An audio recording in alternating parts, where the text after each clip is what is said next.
It can be that one thing, that one realization, or that one skill that becomes a piece to the puzzle. And it can change your elk hunting life forever. And it's not that it's really a secret technique or a skill, but more of an aha moment or an understanding, if you will. Something or someone finally put it to you in a way that the daggum light bulb comes on. On today's show, we have a special surprise guest joining the crew. We talk about his elk season this year and his journey as an elk hunter. And we all share our aha moments that changed everything for us as an elk hunter. That discussion, some ElkBros shout outs, and we have today's guest help us out with a question from our awesome ElkBros mailbox. So my friends, pull up a chair, adjust your volumes just right, and welcome to Blue Collar Elk Hunting. Welcome to Blue Collar Elk Hunting, brought to you by ElkBros.com, with your host Gilbert Ornelas and elk hunting coach Joe Gilly. You want to hunt elk, and they live to hunt elk.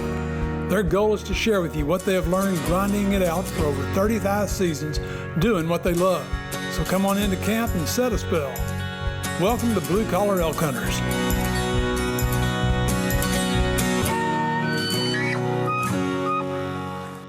Hello there, everyone. If it's your first time with us, glad to have you. Hope you enjoy the show. And as always, for our blue collar hunters following our show and grinding it out with us every week, welcome back to Elk Camp. I'm Gilbert Ornelas, the host of your show, coming to you from Spring, Texas. And that's right, we got one of the leaders of the Venezuelan mafia with us from Katy, Texas, Luis Gonzalez, and from Cimarron. We've got our elk hunting coaches in the house. We got the ninja, Leroy Chavez, with us and geared up and ready to go tonight. What do you say, Joe? I don't know, but you remember how we were going to fletch your arrows tomorrow, bro? Yeah.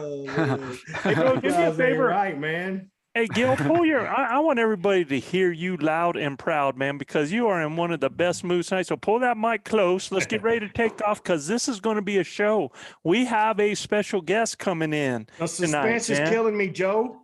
Yeah, he won't even friggin' just, not even a hint. He sends us this out like in the last few seconds and won't tell us who it is, man. Well, I'll tell you this. He just got done hunting probably. Oh, what's up, guy? Oh, this guy. What's up, welcome, guy. Look at the man, the myth, the legend, the Cali gangster himself. We got Mr. Mythical Duplantier in the house. Mystical voice. How we doing? Guy Duplantier. Oh, wait a second, man. I mean, this is like smooth chocolate milk, man. When guy comes in and we get the voice coming in, right? This is for you listeners, you're in for a treat. Tell everybody hello there, Mr. Duplantier. How we doing, everybody? Look at him, dude, like butter. West Coast Cali. No, that's true mafia right there. You got to send out some ElkBros Kleenex with that one. Radio voice. Dude, we've been grinding with you all year, brother. Been supporting you all year. How you doing, buddy? I'm doing good, man. Just I came back and took a kind of extended, hiatus. It was actually kind of nice, man. I kind of got mountain sickness in terms of, the detachment. And it was like, I'm gonna just extend this a little bit longer. That's so cool, dude. So That you're nice. able to do that. Oh, How many days did you get to spend afield, brother? I ended up 24 days on the mountain. God, dude.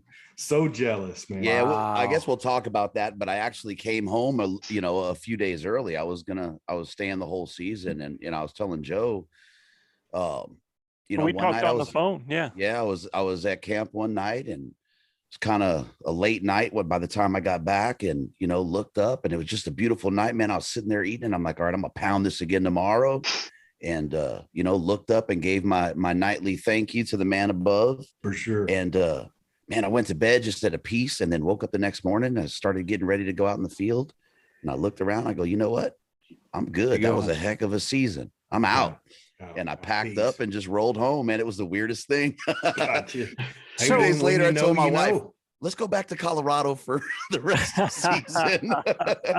So for our listeners who aren't able to see this, and if you don't recognize the voice, I don't know where you've been, because if you're following elk hunting, if you're following elk hunting podcasts, if you're hunting out, covering outdoors and wanting to listen to those podcasts, or if you're looking for inspiration and somebody that can fill your soul with some things that are really important for each and every one of us to remember and to hold close with us in life, then you would know that this is Guy Duplantier. He is the host of Western Contours. And I always have to put this out. I think I've told you this before, Guy, but the very first podcast that I listened to before we went on the air as an example of what was the right things to do was Western Contours with Guy Duplantier. Man. Yeah. That's absolutely. Every time you say that, it blows my mind, and I get giddy like a little school. Can I get a box of that tissue? Absolutely. There you go. Thank you, Chad. Yes. Chav is prepared as always. Yeah. No, that's huge accolades, man. I don't know if I deserve all that. Just trying to better us, man. I look around me in our community, and I just see so much good. And then I look around our world, and I see so much madness, and there's good, right? And just to expose it in this community, and try to reach people outside of this community and share the good that's in this community, right? Because we're aliens to folks, right? We don't exist, or people have their opinions of hunters, and I have mine. Man, I got some stories for you guys. Good Lord. I have my opinions too. But for the most part, man, our value set is just a great value set. The things we share and the camaraderie, and it's just an amazing community of folks, man. Just trying to share that and expose that a bit more and get past the superficial BS of the world, man, and just get down to the nitty gritty of our value set is just really and really there's so much of that on the surface, and my dad always said that dirt always rises to the top, and it just seems like that a lot of times we only see the surface and we don't go down deep in, and that's one thing that I like about what you do. I like about our community, and some of the things that we're trying to do as well. And there's so much good out there, but it doesn't sell, man. It just doesn't sell. And look, man, I've listened to the past 10 or 12 podcasts that Guy's done, and man, they get deep in the weeds on some real heavy stuff. And did you hear Chris Rowe? Dude, yeah, I'm a fan. Like I said, dude, you were like, when you were talking the other day, I forget who you had on with you. You're like, man, we were trying to forget the guy's name, but you were like, man, we were supposed to be talking about elk hunting, but it got really way off the it was Chris Rowe, dude. I can tell you Chris Rowe. That's right. It was Chris Rowe. That was Chris. For sure. But dude, everything needed to be said and heard for sure about what you guys had going on. I absolutely loved it. So what was great about that episode though was they had that episode where they went off in that rabbit hole. So they got back together so they could talk about elk, and got on the rabbit hole first. It was freaking awesome, good, man. Dude. Yeah, it's hard, but it's hard not to, right? No doubt. Absolutely. It's honestly, guys, I've been quiet, right? And I've been quiet since I got back because I've been kind of struggling. The content I put out is not like what you guys are putting out, right? It's there's some educational pieces in there, right? But it really is delving into more than that. And I almost feel like sometimes, like, am I bringing enough value to make a difference? And I've been struggling with the fact that watching what's going on around, I just almost feel like it's self-indulgent to feed my needs too. So I've been kind of struggling with what, where am I at and what am I doing? And honestly, when Joe hit me up about getting on, I'm like, man, I think I need this to kind of get me back in the swing and get away from that. So always welcome with us. Always Yes, welcome. sir. And we jumped on the phone together. We were talking, and it was right after the hunt, and he was talking, and we just kind of telling our stories back and forth, and Guy was just reeking of positive energy from everything that had taken place on that mountain, and the stories After a month, and what his journey and where his journey has come to, and these game-changing moments and these life-changing moments. Elk hunting to Guy has always been, and correct me if I'm speak out of place here, Guy, but it's always been that touch his soul event. chasing elk for him is beyond just a pursuit. It's I agree. it's something that that he dreams about, talks about, lives about, trains about, all during the year for the pursuit part.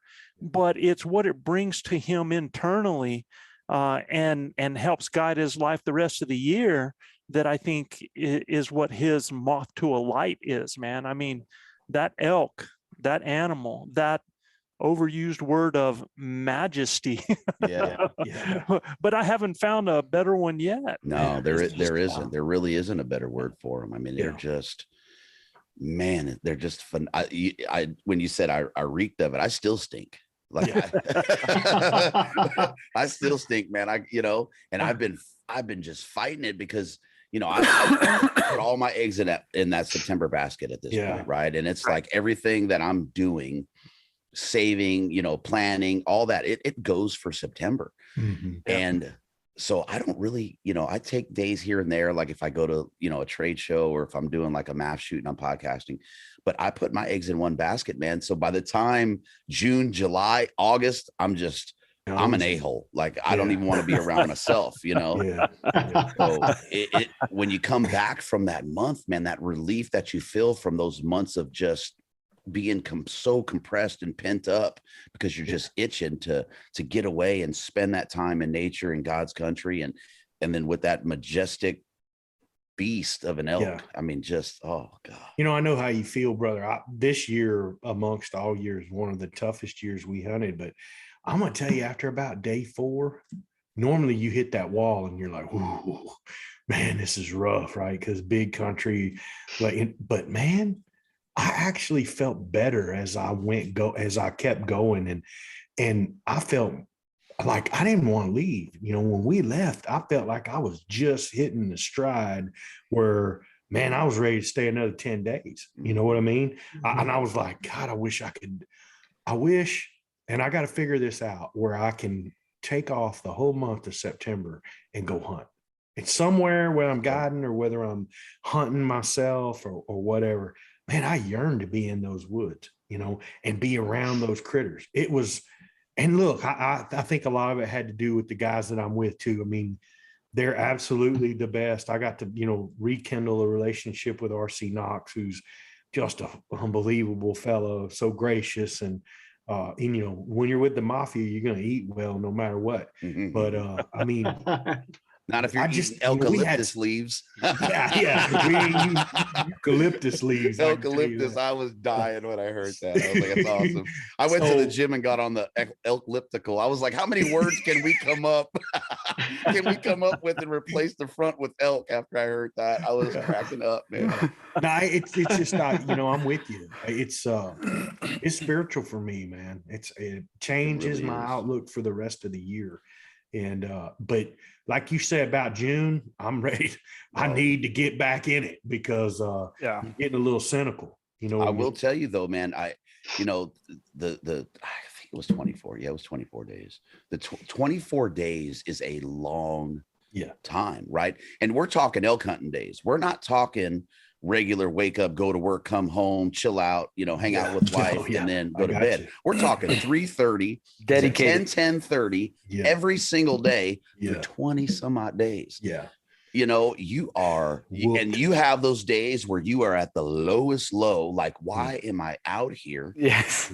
Right. And then an hour later, you're peaked and you're like, this is why the heck I'm out here. You know what I mean? Yeah. So it really, I think the biggest thing in terms of that right, the peak and the trough with that is that when you set back, even after 12, 13, 14 days of it, and you sit back and go, man, day 9, I was ready just to throw in the towel to a point. Like I was getting beat, I can't seal this deal.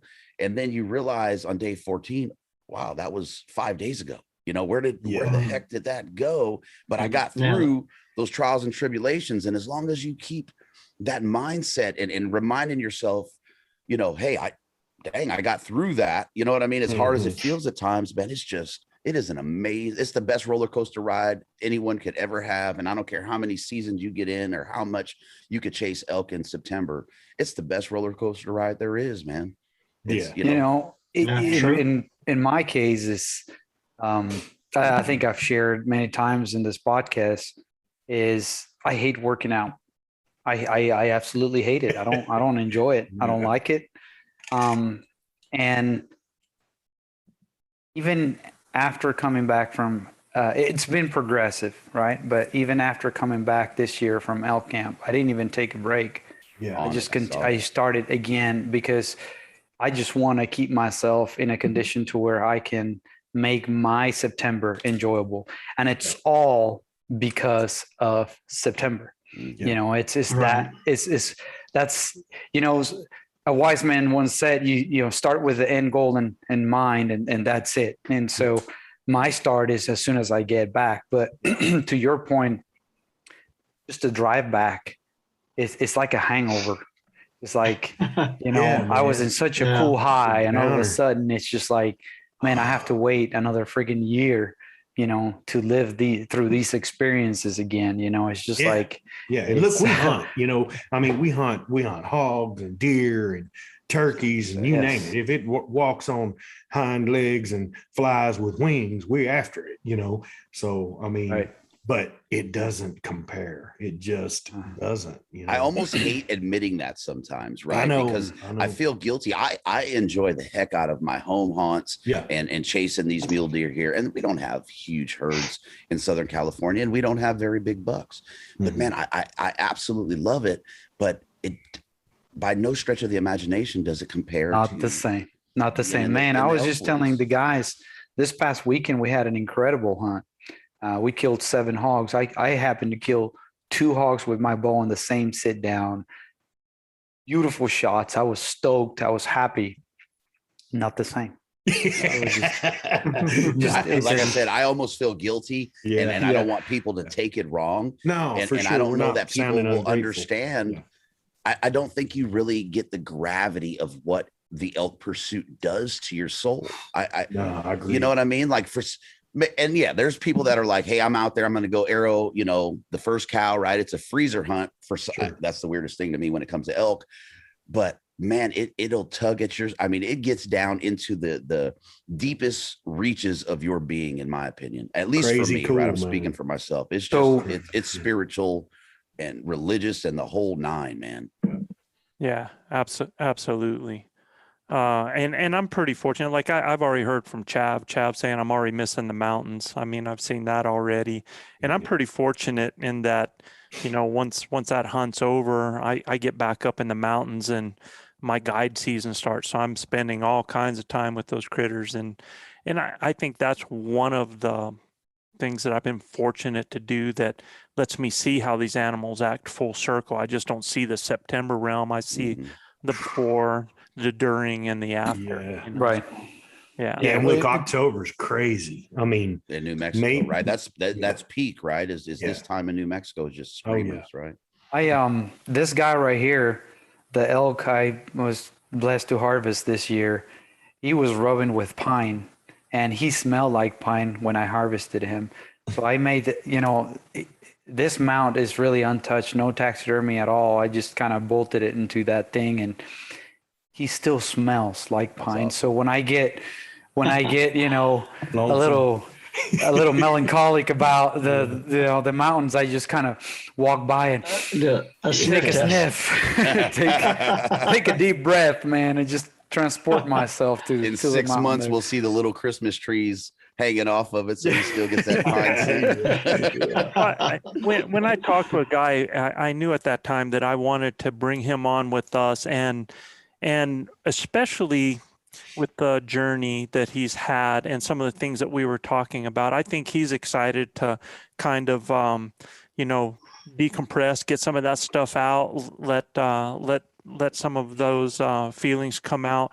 But at the same time, I think the things that I heard from him were a lot of game changers for him. I mean, when you reach a point in a hunt at day 24 and you look up and you go, I'm good, that's because there's been some things that have happened to make it that way. And so when we get to our content part after our shout outs here, man, what we're going to do is we're going to talk about those game changers, man. We're going to hear his story. We're going to hear about his hunt, and we're going to talk about those things, those realizations, those skills that make a difference on our elk hunting, those pieces to the puzzle, man. So I think it's some of those things that are really going to be of value to our listeners, but I hope our listeners understand that, like I said before, it's not necessarily the skill. You can tell people a skill, but sometimes it's the aha of how that works and why it works. And, not just, you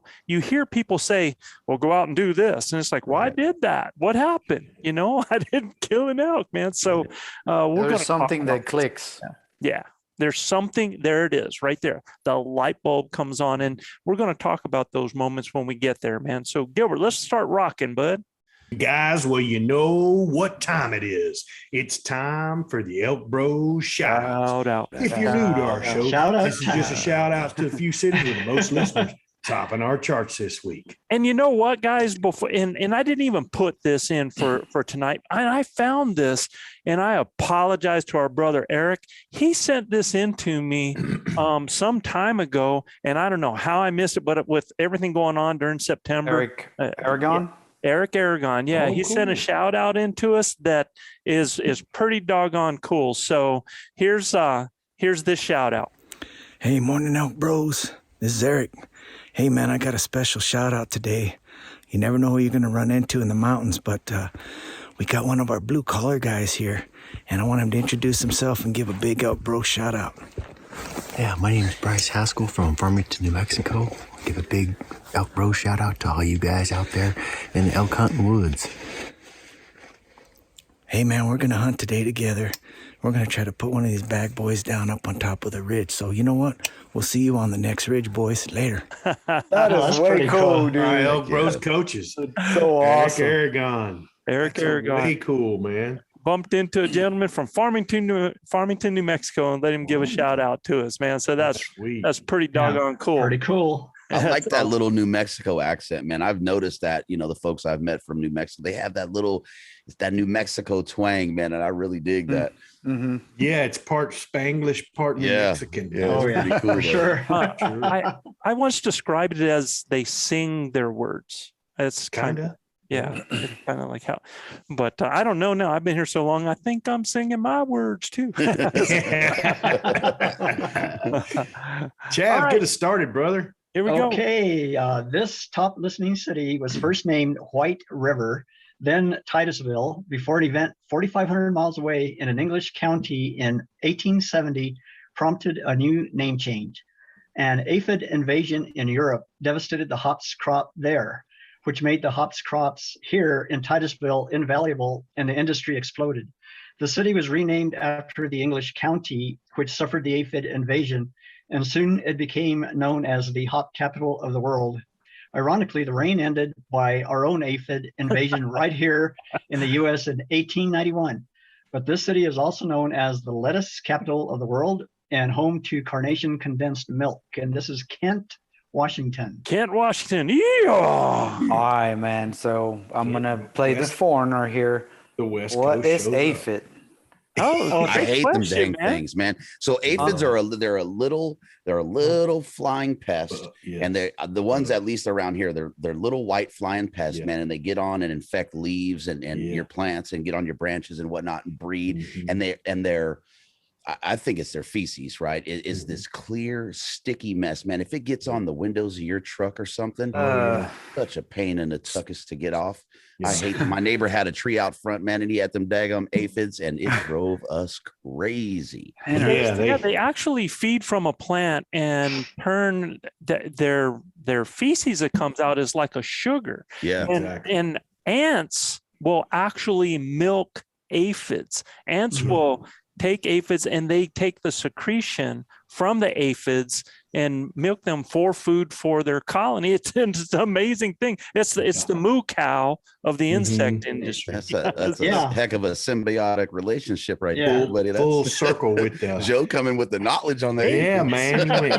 He went straight. What do they call it? You know, Bill. My Entomologist buddy on us, Bill's got man. an entomology degree. Yeah. Yeah. Yeah. But Yeah, know, they Joe actually went round straight up the- entomologist on us. what that chap?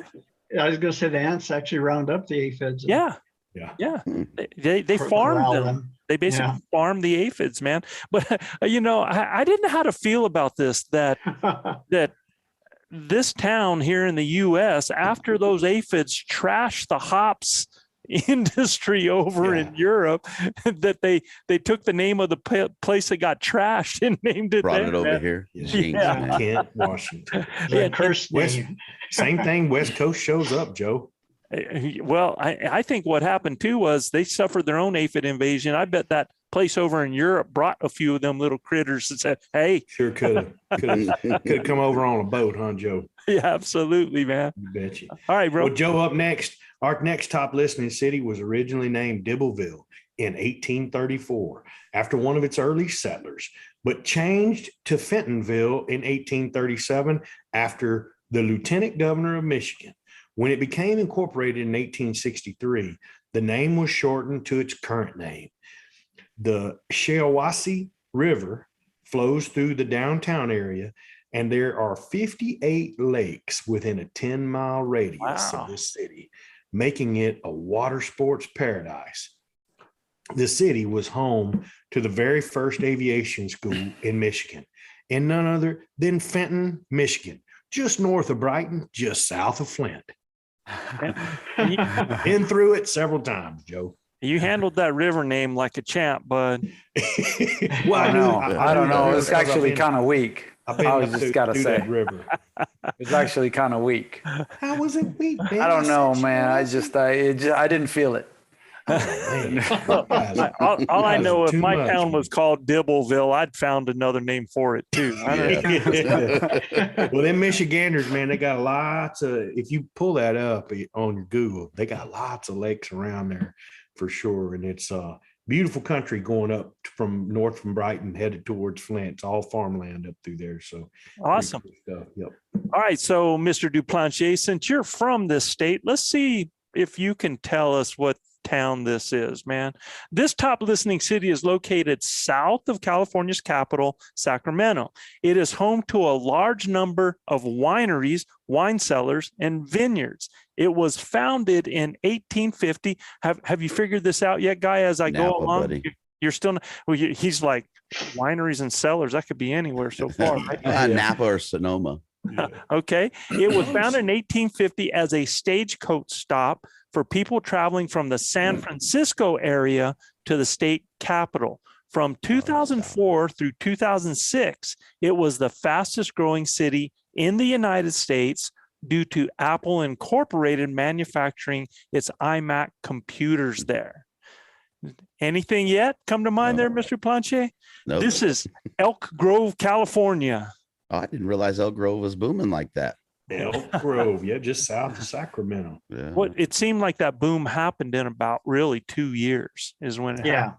Yeah. My wife spent some of her childhood years in Elk Grove. So that's pretty cool. Gotcha. You think I'd know, but I don't pay attention. At least she says that. All right, so up next, this city was noted for its production of Nottingham lace. It later became known as the Electric City. When electric lights were introduced in 1880, the first successful streetcars powered by electricity were first operated here. Recently, the very popular television series The Office, a sitcom about the Dunder Mifflin Paper Company, a fictional paper company that sold office supplies, put this city back in the spotlight. The brand is now used to sell products at Staples. It is also hometown of Beto's president Joe Biden, Scranton, Pennsylvania. Scranton, Pennsylvania. Let's go, Brandon. Yeah. Yeah. Way to go, Brandon. And one thing that points out here that a lot of people don't know is that there are so many towns in the United States that had those streetcars, man. Even in Las Vegas, New Mexico here, they had streetcars going through that community. Electric. The rail. And Tesla is thinking they're innovating, man. What the hell? This was in 1880. Yeah. All right. Our final town was originally called the Summit by early railroad engineers due to its geographical location. The town motto is a nice place to call home, and it's also part of Chicago metropolitan area. It was established in 1852 when the railroad stopped there and incorporated the village in 1869. The name was derived from a Potawatomi Indian word meaning high point, place of contentment, and a place of the maples. Manuka, Illinois. Manuka. Manuka, Illinois in the house. See, Beto, that's how you pronounce stuff like that, dude. Yeah, man. Hey, Chad, give him some tissue. Issue, bro. Hey, Guy, can you come and do that for Manano each week when he's struggling? Actually, yeah, you know, I was kind of wishing he was here because I was going to use his accent on a couple of these things here. You know, at least Joe is not going to have to edit so much, and he won't have to speed it up when you come. You know, when you know. I was cracking up right as I was getting caught up on episodes and whatnot, and I'm hearing the leaders of the Venezuelan mafia. Yeah. And the first time I heard it, I was like, "Oh, this is So gonna be lame, good." so lame, dude. Well, So lame. Beto used to be a lame. lot braver than that, man. I don't know what's going on with Beto. He's Can't softer win now. with either one of them, bro. You try to make it You just gotta level make- playing field and everything, man. Can't give no participation trophies in this day and age, man. Got to be a clear winner between I'm both of them. officially a leader, man. I have a cup. It says so. So, so it happens there. All right, for today's conversation, man, Guy, we get down to this. Here's our opportunity, man, for you to talk to us a little bit about your hunt. Tell us about some of those things, and then we'll just there's some of the things that we want to talk about, but we're going to take this wherever this conversation goes, man. So if we hit a rabbit hole, then we're in it, man. I know it's going to be a great place to be. So Okay. tell us, you had 24 days. And when I talked to you, you were like, brother, I'm all good. So there had to have been some things that led up to that. So let's hear it from you. Tell us about Man, that. I almost have to start this off right with explaining my focus going into this season over the course of the last year. Sure. And I'll keep it as short as I possibly can. Keep me on track. I don't want to go too crazy. A lot of my focus this year, right? Because this is my 4th season hunting elk.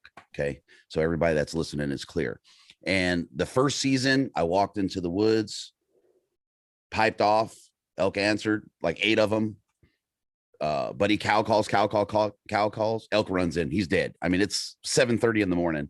And it was over. This right? shit is easy. so call me tainted, right? At that point, right? Yeah. You're kind of jaded. And where was this? What state? That was in Wyoming. Wyoming. Okay. Yeah. Sweet, dude. So after that, right, it's okay, get back to Wyoming. Well, Wyoming is a 3-point state, in my opinion, if you're running a special tag in some of those, easier to draw units, the lower point units there. So it's not always an option. So Colorado, OTC, largest elk herd in the nation, blah, blah, blah, blah, blah. And you go to Colorado. Thing with Colorado is, yeah, there's a lot of elk, but it's a lot of country, and it's a lot of big country, and it's a lot of country that you're looking at topos. And that's what I do for a living. I'm on blueprints and maps all day, every day. Yeah.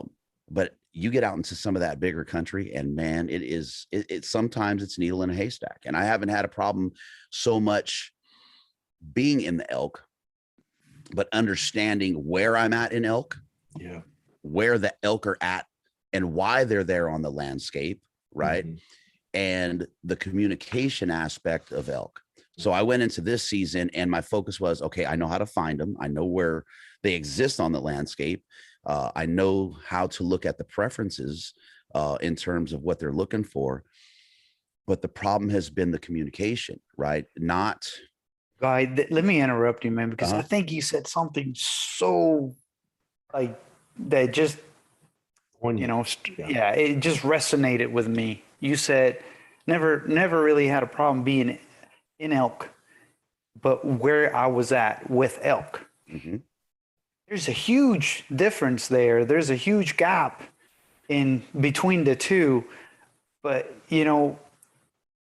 as a listener that is just trying to understand what you just said, is there a better way that you can explain that? Because Yeah, I absolutely. can relate. It resonated with me big time, but I don't know that I can explain that. I can it from my scenarios, right? So if we go back to 2019, 2020, and I think Joe and I had this conversation, we were in elk, but I couldn't get the elk to stop. Right. I couldn't stop the movement. I couldn't, wait. Oh, there they are, whatever we're going to do. Right. Destination. Scream at them, chirp, mew at them, whatever.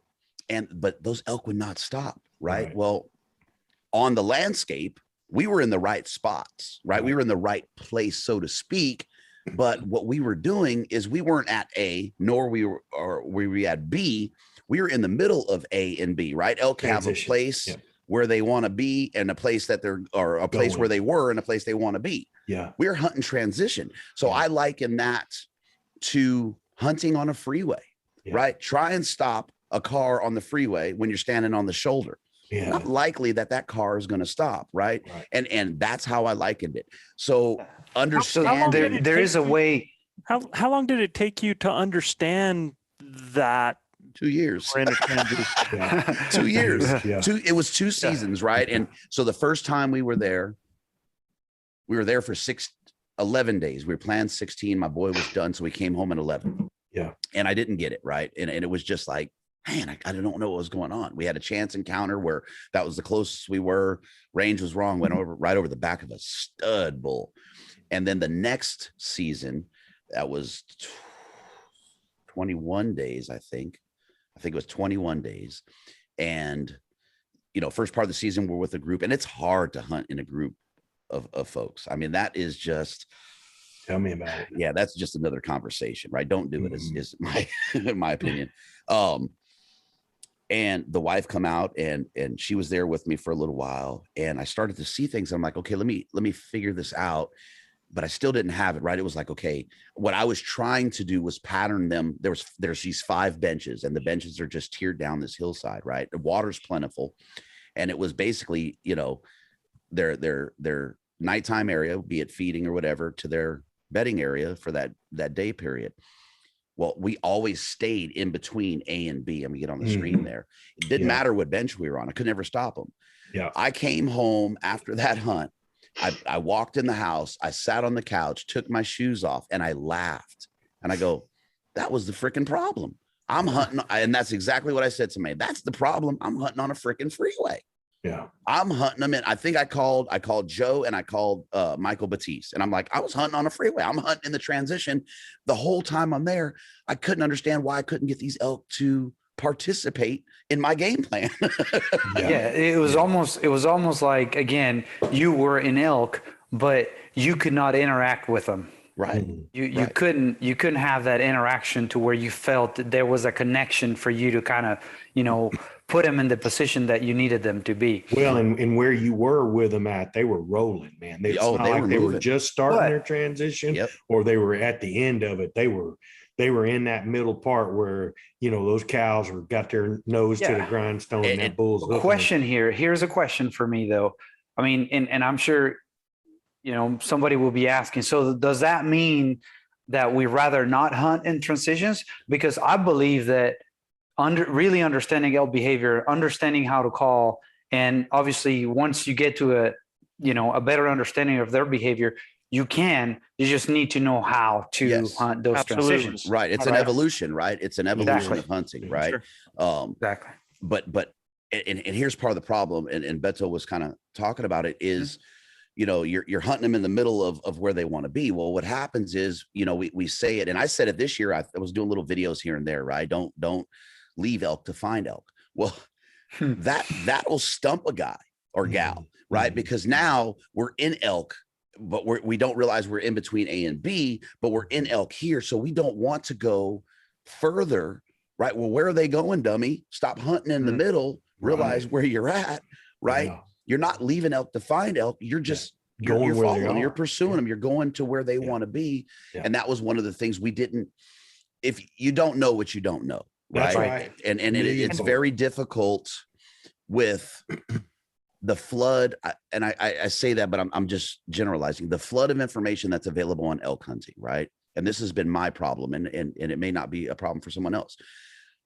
The flood of information, everything I know about hunting is based on mule deer and pigs, right? I would never stop a pursuit in the middle, a point, 5, right? That halfway mark, and not pursue them to B.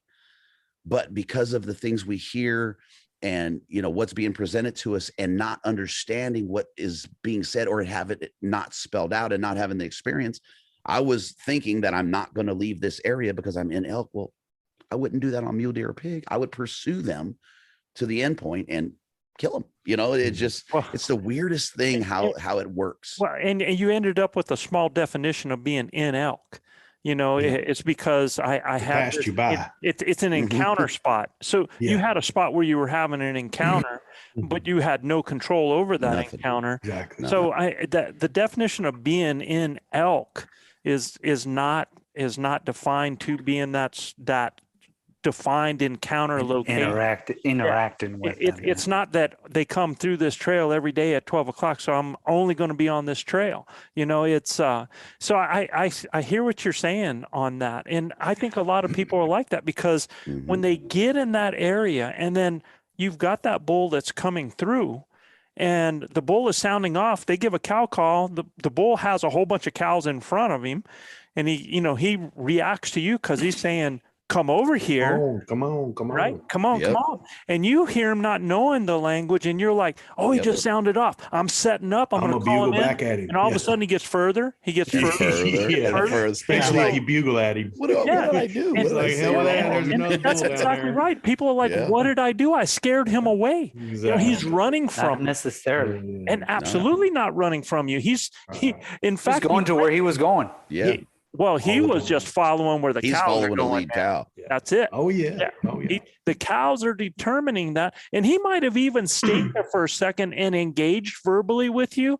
But as those cows got further away, all of a sudden he's like, "Oh my You're goodness!" you're Yeah. just that hitchhiker on the side of the road asking Yeah. for a ride, and then the driver just keeps on going, man. Just He's- wave to you and went. That's it. See It's ya. not like the hitchhiker scare the vehicle off. No, they were still going in that direction regardless. Something I want to put out for our listeners right now too is that, when you talk about transitions, a morning transitioning herd moves a lot faster than an evening transition herd. Yeah. They'll Because- walk down instead Tell of me running. about it. Yeah, I I've really been behind him, behind Joe. and if you're if you really want to get into elk in the evening, there are people that wake down at the bottoms of those for those animals to get to their feed areas or their nighttime bed and have that last 15 minutes of an encounter. But if you want more productive time, then you're going to utilize those transition areas where those animals are going to get up and start feeding. So I just want to put that out there and then let you go with that. And Guy, I'm sorry I interrupted, but I thought that was such a cool way of putting it, and I just saw the potential of a huge point, and we'll never that's we'll why never get I through this interrupted. episode, bro. I can tell you right now. But what you're saying is it resonates with a lot of guys that Yeah. they don't have a ton of experience with what you're doing, right? Whether you're hunting in the destination or you're hunting the transition. And look, me, the last few years, the last 5 years, it is no doubt an aha moment when you go, oh, that's where they're going. Well, if I get in there, I'm going to kill one, right? And the wind's got to be, there's lots of things that go into, can we get in there? Is the wind right? I mean, you wait 2 days before the wind can get right before you can try to get into one of those bedrooms, right? Sure. So, I mean, it's super important that you do diligence, that you're not breaking the herd off the mountain, you know what I mean? And running them off for good.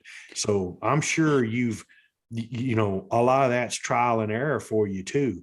And yeah, I mean, everybody wants to see elk, everybody wants to be where they're at, but understanding how to speak the language to slow them down or to stop them or to get them to do some things that you want to do really doesn't matter if they're in that mode that you're talking about when they got their nose to the grindstone and they're rolling going, to they're a going. destination, you know. Especially if that lead cow. You're in hunt number 2. Yeah. Yeah. Yeah. Go ahead, guys. Yeah. Well, I actually had a point to what Gil was saying. That, you know, you set the win, right? You could do everything else wrong. You got it. You want to see elk, you better have your win right. Like, I don't care what you're doing, what level of elk hunter you are, your win has to be appropriate for the pursuit, right? If it's not appropriate, all bets are off. You're not going to see them. You're not going to be in them. I just want to reiterate that is of paramount importance when we're talking elk. I mean, they don't play with their nose. Yeah, you can fool the eyes, you can fool the ears, you're not going to fool the nose. And if it ain't right, you're not going to even know that they were there because they're out of country before you even realize it. So okay, so yeah, that was hunt number 2. And for me, it's hard, right? With elk hunting, it's hard to settle back while you're in season and evaluate, right? Because I mean, there's this self-imposed pressure. You know, me, I got this Western hunting podcast. I love elk, and I ain't killing elk. Yeah. You know what I mean? So there's a little bit of implied pressure there, and the majority of that is on me, right? And I'm okay with saying that I'm a preemie in the elk game. But there's still this self-inflicted pressure because I am determined to do this. And then I do have a standard of bull because Wyoming jaded me. Sure. Right. And that's kind of hindered me too, where I'll pass on something because that's my standard. And once I get something in my head, to my detriment at times, that's what I'm going to do. Nothing less, because I won't be satisfied. And I almost feel like it does the animal a disservice for me to be disappointed. Right. So I won't send an arrow to anything that I'm not going to be just crazy over the top of. Perfect, Guy, that takes a lot of maturity as an archer, man. 100%. I tell you what, man. I did it for many years, guy. For many years. This year, and I think my wife is the best, right? So, you know, I told her, I go, I'm getting to the point where I think I'm just going to go any bull. And she goes, are you sure that you want to do that? Because you know how you are. Are you sure? You'll get there. Yeah. And I was just like, you know, and I struggled with it for 3 or 4 days. It got quiet. Muzzleloader season was kicking off. And I'll get into that story because man, you want to talk about a tank of a bull. So I'll keep going while JoJo's gone. But so, you know, coming back off of that season, that was the realization, right? And then I did a lot of raking that second season, and I really enjoy. I love raking, right? Because you get a response from a bull. The problem is if the setup isn't right and you're not escalating that dialogue, right? Because it is dialogue. 100. Yeah. If you're not escalating that, or if you're not in the right position, you are not going to get a shot opportunity by doing these inaudible sounds back and forth with this animal. So, and you're talking hunting alone. Yes. Yeah. And your setup's got to be right. Cause if there's a big area where he can stop and look and try to see that bull raking and he don't see him, these bulls aren't stupid. No. If they're not seeing elk, they're not coming out into the wide open. I can tell you that. Especially when you start talking age class, right? Yes. And I'm not talking, you know, a 8-9-year-old monarch. I'm talking, you know, 4, 5, 6-year-old animal, you know, which in Colorado's landscape, that's a heck of an animal, right? That's a mature bull for what we're seeing in those OTC units. Yes. So that was the focus, right? In going into this past September, it was like, look, there's certain things I got a knack for just in woodsmanship because I hunt anyway, right? Right. There's things that I know I can figure out. I don't care about terrain, right? It can beat me up, break me down. I'm going to just keep going, sore, beat, tired, whatever. And so that doesn't matter. But it was like, okay, where do I see the biggest gap in my game? And then I started thinking about pigs and mule deer. Okay. A lot of how I look at them is in terms of their behaviors, right? And their evolutionary biology. That's the telltales. So it really got me delving down the language stuff, right? And in my opinion, and you know, Mike Batiste and Paul Medell, and then I got it, and I found Chris Rowe on Kafaru Cast, right? He was with Snyder, and they didn't talk about elk hunting at all, right? Chris went off on this crazy tangent. And I was just like, I kind of, you know, got a man crush on this dude, right? Like he just speaking his mind. Yeah. So I was like, well, let me check him out. So, you know, I'm looking, I'm like, how the heck haven't I seen this guy all over? So I started following him and talked to him, you know, over DMs or whatnot. And then I got on his row hunting resources, and I'm like, wow, this dude's a wildlife biologist. Like this is awesome, right? So I just started consuming that. And then I was telling Joe that, you know, that the ElkBros base camp, right? It's invaluable. So to combine that, right, and say, okay, now I have this upside down learning approach, right, that Joe put together, and then I have, you know, Paul Medell and his experiences over here, and this Elk Nut app with all these, you know, sounds that I can constantly play to myself. And, you know, talking to Mike, but Mike and I talk all the time. And now I got Chris Rowe. So how do I combine this stuff? Yeah. What do I already know? And I'm looking at it, I'm going, dude, this is crazy. So it was just all about behavior and why we say the things and understanding the temperature of the animal. And I just started going down that road, and then going through the base camp and trying to figure out where Joe is talking about it. And then Chav, where Chav has his insight into it. And it was just like, just stacking this information. You know, I probably went through, I'm going to say easy, I went through 30 to 40 diaphragms last year. Just, you know, some of them I left in my truck, so they didn't last as long. And it was just driving around. You know, I do some serious miles, you know, running around from job to job. So I'm, you know, Manano does the same thing. Yeah. And I'm just he goes through about 30 or 40. And it was and it was. Why are you guys laughing, man? That's messed up. I'm trying to be serious here, you know. And it wasn't just about calling, right? It wasn't about, can I make this sound? It was, what am I saying? What am I asking you to do? On. Right. Let me tell you, that's a game changer, brother. If the last 2 years have been game changing, understanding what the elk are saying. Elk, right? If you scream a bugle, that's awesome, right? It's fun, right? And you can get lost in it. The problem is, in my opinion, we get lost in it. We do, right? And we don't know what we're telling. We're not even telling them anything. Exactly. We're just screaming to locate. Hey, I'm over here. Hey, Tony. Hey, what's your name? Ezekiel, right?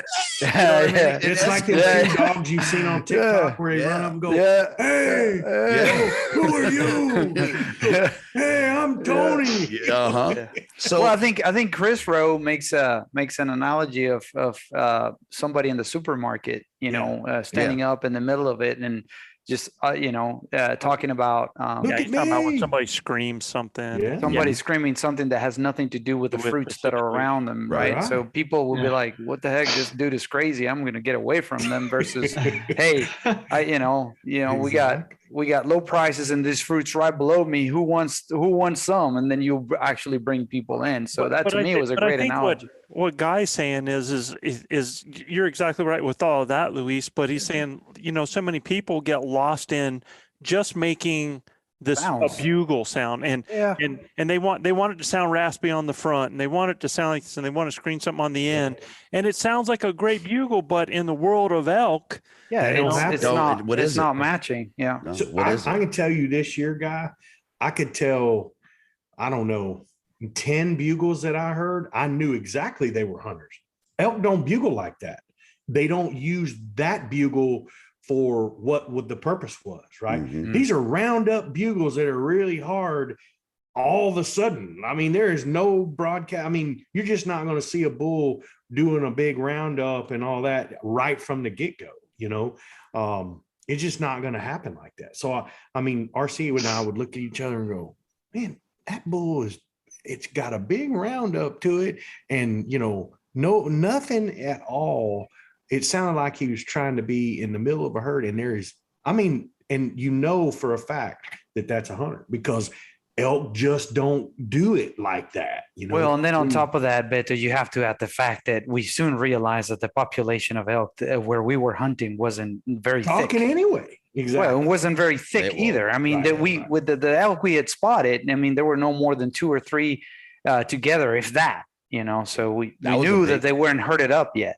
That was a big deal for me, right? So the last 2 seasons prior to this one, the elk were silent. Like, I think last year we heard 2 bugles during season and 20 something days. Mhm. This year, I mean, I'd wake up at 2:30, 3 o'clock every morning. I'd get out and 7, 8 bugles. Wow. I think we had 4 days where we didn't have the bulls just screaming at night, right? So when you're in a scenario like that, there's a lot of, and we'll talk about it, there's a lot of learning to be had if you slow it down and appreciate the fact that you're in those animals and you can absorb and learn in the moment.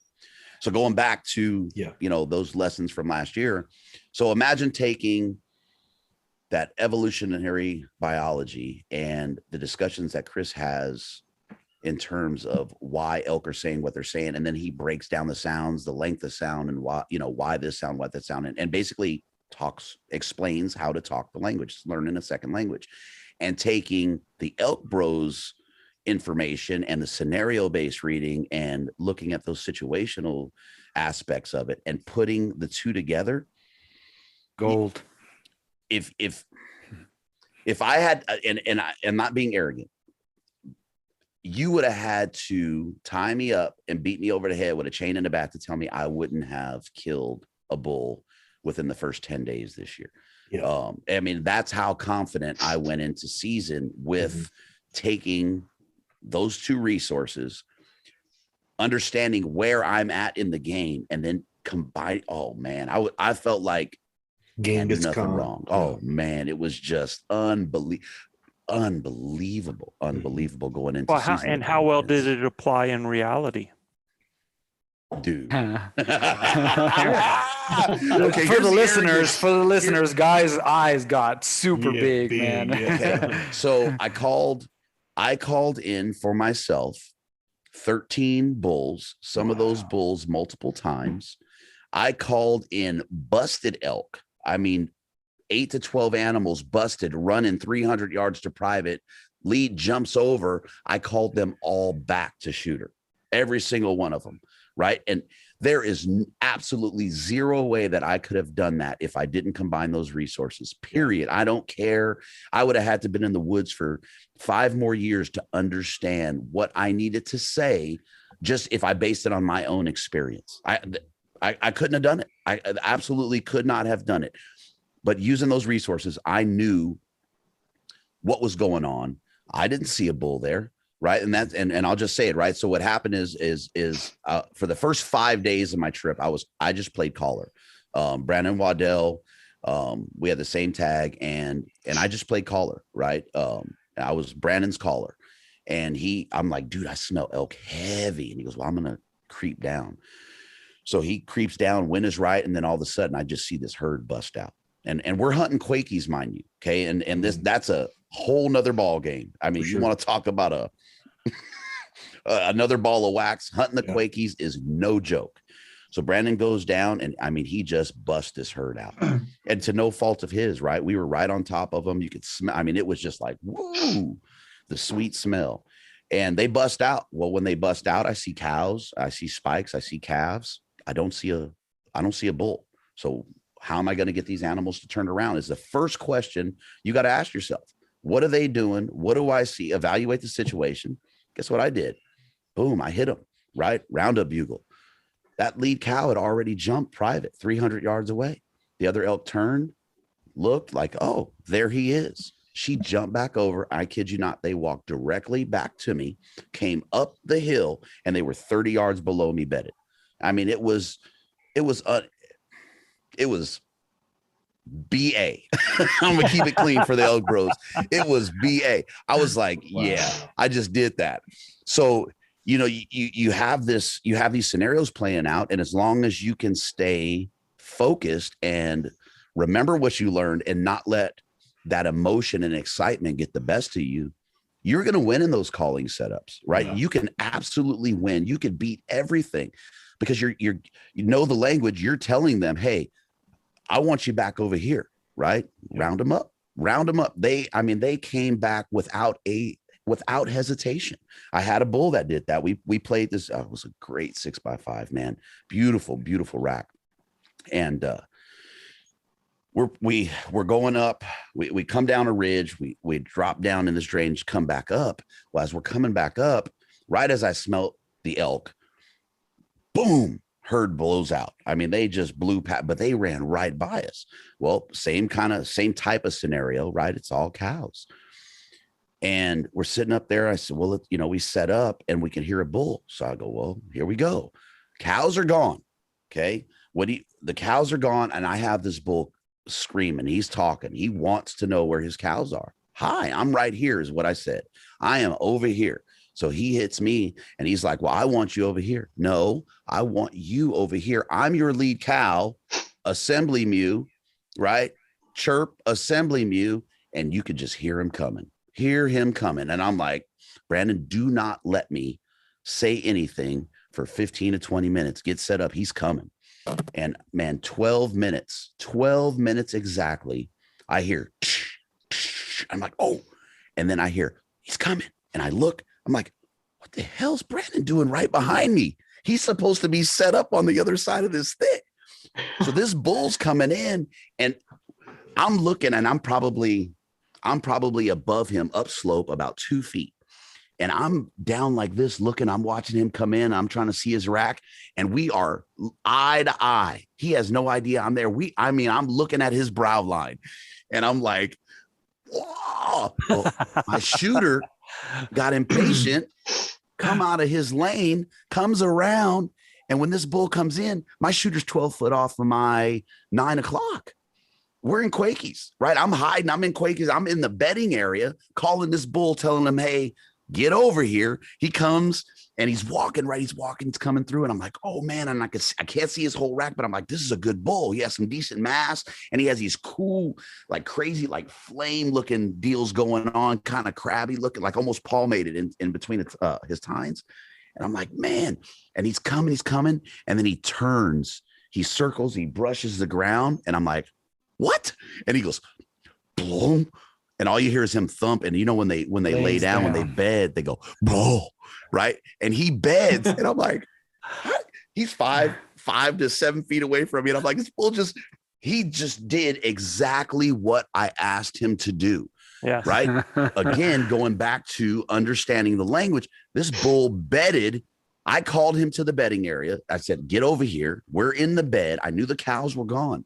Again, paying attention to the scenario, not letting the excitement, the emotion get you, and just staying disciplined is the problem. One of my problems with calling, right, is staying disciplined and letting the time elapse. And the only reason the bull didn't die is because my shooter came out of position. And Quakies, again, there was no lane. Yeah. And that bull bedded and I'm sitting there and I'm videoing, right? And I'm laughing and I'm videoing Brandon. And he's back there and he's like, you got to be kidding me. This bull just bedded. I thought he was going to walk through. Well, he did walk through the opening, but you were out of position. So it was the funniest thing, man. And that bull, he bedded and I don't know, 20, 30 seconds. I felt that wind go smack and I didn't smell him. And what did he do? Boom, he blows down the hill. Right. There's a decoy sitting back here. So I dive, basically land on my back, grab the decoy and I hit him with the bark. Right. And he's at the bottom of the hill. He stops in his tracks, looks back up, sees the decoy. I chirp at him. He comes back around, starts trying to get me to come to him again. And I said, nope. I told Brandon, get ready. So break this down because, there's things that you're saying that I want everybody to understand, right? So like, for example, when those cows came through and you said that bull yelled at you to come to him, what kind of call was he given for you to come to him? It should be, he hit us with the roundup, right? The roundup bugle. Yeah. Sorry. So did he ever chuckle after it? He did, but it was really weird, right? Because he'd hit you with it and real, just real light, Yeah, and that just was it. Gotcha. just a, Yeah. I'm a right here. He's just Yeah. showing Come his on, presence, baby. his Yeah. direction. So he gives that roundup bugle with a little bit of "here's my location," Mhm. basically telling that cow to come to him. Oh. Now, one thing the guy said is he hits him with something that says, "No, I'm not coming to you. Come to me." Yeah. Right? And so he is using what call was that again, Guy? Assembly mew. Yeah. Assembly. Because an assembly mew is something that bull has heard ever since he was born. Yeah. I mean, it's not an insistent call. It's not just a chirp. It's not a love mew. Because if he'd have come with a mew, if he'd have come with one of those passionate mews, that bull would have rounded him up again and said, "Get over here." Get over But here, instead, he gave him something that bull has heard from his mama, his aunt, all of the cows since he was little is, "Get your butt over here." And he responds to that. So I think that's real. Now, when that bull spooked and went down and he threw out that bark there, man, wait a second, who is that down there? Show yourself. Yeah. Now that bull's like, whoa, who's telling me to show myself? Yeah. Right. And then he hears a chirp up there and he looks up and he sees a cow. And everything that you did there was spot on, dude. Absolutely. And I wanted our listeners to hear this because I want them to understand that there are reasons behind things. There are whys that you do it, and there are short bugles, there are longer bugles, and that's what I tell people too, is it's not really that difficult to do. If you want to do a roundup, just do a short location, man. If you want it to be more display, then you can add a short lip ball to it. Yeah. So I mean, there's ways of doing these that they're not that difficult. So I just wanted to make sure that they understood that, guy, because that is game-changing stuff. And you also mentioned something else that you had difficulty with in the past was giving it time to marinate, man. Yeah. No. Right? I'm big time problem for me. Huge. Yeah. And I had that issue this year, right? Me and too. then one thing to add to what Joe was saying there is in all this, right? If that bull is with cows, if he's tending cows already, that lead cow, I don't care what that bull looks like, is not in control. And that was the decision maker for me, right? That bull's not in control. The stuff I saw with lead cows this year and how the behavior of the herd is behind that lead cow, it made it even more invaluable. So that was my decision making purpose was, hey, I know his cows are gone. That lead cow controls, period, point blank. He's going to listen. Boom. Get over here, buddy. Got the opportunity that you have now because you understand the language. How big a game changer is that for you? Well, we'll talk about that because I still didn't kill nothing after 24 days. Yeah, but even at that, for me, I think you took back more than I did kill something, absolutely. but man, I felt way more powerful when I was in the woods. But you weren't shooter for 24 days either. Exactly. And exactly. so we learned so much calling too. It just being a caller, man. I honestly, and I told Joe I'm gonna be his understudy there on the ranch because I honestly really, really enjoyed calling for someone else because there's a level of ease that's there, right? You don't have the pressure of wanting to put that arrow through the pump house. So you're able to set back and stay out of your emotions and talk to them and talk to the elk. Yeah, right. And if you're paying attention, doing that man, the educational piece of that is going to set you, like I said earlier, I'm 5-6 years advanced from the first 5 days of season. For sure. Right. Because I took this stuff, I focused, I knew my weak points, right? And you got to be honest about your weak points. And I'm not saying your calls sound bad. I don't care how, man, I let out a couple of bad calls this year. You get frustrated and your calls start to go, woo, you know what I mean? Yeah. And you go through that roller coaster too, where you get insecure about the first call that you throw out, man. That happened to me this year. Well, but it reeled me in because a bad call, it got a response. Absolutely. And it's like, it doesn't. I was just going to say there was a time, I think Gilbert and was up above me to one side. Cole was up above me to the other side. I mean, and when I say above me, we're 3/4 of a mile apart with elk in between us that are responding. And I had really dry mouth and cold and the cold lip thing, trying to throw out some lip ball displays that didn't even get close to getting to where I wanted them to. So when they started to go out, I just added some more, of that. Try to hide it. And that doggone bull went nuts because it was something that was actually more realistic. Like I just got done with a hunt just now. A bull that I was on that I knew was the herd bull. I knew he was a herd bull because the dude had to have been screaming all night long, keeping bulls off. So his voice was just that. I mean, there was nothing to it left. It was the worst sound. So I knew he was the herd bull that everybody had been harassing. And so sometimes when you give that type of call out like that, it's actually more realistic than you think. I think, it's kind of like the Barbie doll syndrome. We think everybody, that everybody in life has a picture of what something's supposed to look like, or, they have what a big bull is supposed to sound like. When in actuality, man, they put out so many shortened versions. They put out raspy stuff. Their voice gets tired. So yeah, real low audible. Absolutely. That's a big one, right? I mean, Look, we're talking and you about got to understand that low audible stuff. When you're hearing that low audible stuff, you're in tight. Well, right? even when we're talking locate bugles, right? A locate bugle doesn't have to be this scream. Not at Man, all. I heard more locates on that lower end, right? That lower dB end this season than I even thought possible in a season. Oh, and especially if it's warm and they're a little lazy. Oh man. Yeah, absolutely. So to keep that going, right? So, that bull got to the bottom. He looks back after I hit him, with the bark and the chirp there. He comes back around, right? And he's like, "Hey, I'm over here." And I'm like, "Okay, well, we're going to play this game again." Right. So I hit him with the same thing. Guess what he did? Here he comes. I can hear him again. Guess what happened? And where's Waddell? He's back in spot. Okay. He's in position.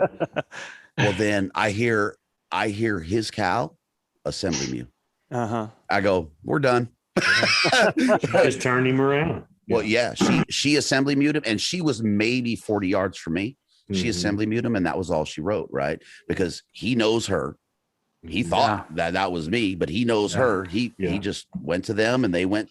And what it was is we were in their morning bed area. I was literally calling him from a bed. They went to their afternoon bedding spot, right? That's where she called them to. "Hey, something's going on over there. I'm assembly mew over here." Because they dropped down, they went the long way, but he was coming back in because I knew that the cows weren't there. I knew what to say to him. I knew what that was going to do. And I told him what I wanted him to do. And man, he did. To see an animal do it more than once, or to know he's doing it more than once. I mean, you're on cloud nine, man. You're way up here. To your point, animal. To your point, you were communicating back and forth with this animal that may seem so foreign to us, and just you were actually making things happen and you giving it orders, and just like that interaction is just priceless. I think you actually had one more audible to do there, though. I think you had the opportunity to up the game just with an insistent buzz followed by an assembly, where you're basically saying, "No, listen to me." Not her. Me. Yeah. Because that buzz, that selfish buzz, is basically an adjective. It's basically, "Hey, listen to me because I want this," So you could have actually tried to take a little bit more of a commanding role, and it might have actually led to a little cow fight, man. When you see, and I don't know if you guys have seen that, where two cows raise up and start doing this thing. Sticking one another, for sure. Cows fight for dominance too. Definitely. Yeah. So they're in the pecking order. Yeah. Yeah. So, I mean, that's just something to put in that hat for next time. Well, but that's a perfect example of understanding that language, right? Yeah. I didn't think of that, right? Yeah. I would have, that buzz was coming out, days later, right? Contact buzz, estrus buzz, whatever we call that, insistent buzz. I didn't use that for days. But again, the roundups and the assembly mew and that talk, it was working. So it was like, for me, it was like, okay, let's put in that thermometer so I know the temperature, and I'm not going to change what's working right now. Sure. Absolutely, man. So it was, that'll, like I said, it'll put you on cloud nine, but you still got to stay really focused. But again, being the caller, you don't have that pressure. You do not have the pressure. And if your eyes are open and your mind is open, your ears are open, you're learning so much, right? But you got to go in knowing your weak points. So I called. We had kind of a rag 4 that wanted to. He played all day, man. He talked and he moved around. He talked and moved around, and this was very, very, very interesting to me. And this actually happened before this bull, and I saw this herd change over the course of these weeks that we were there, and that one sucked. He was broadside for me, man. I was just pinned down, but he was 70 yards, which for me, a 70-yard shot on a broadside animal, I'm taking it. I know people will go, oh gosh, I can't believe you said that.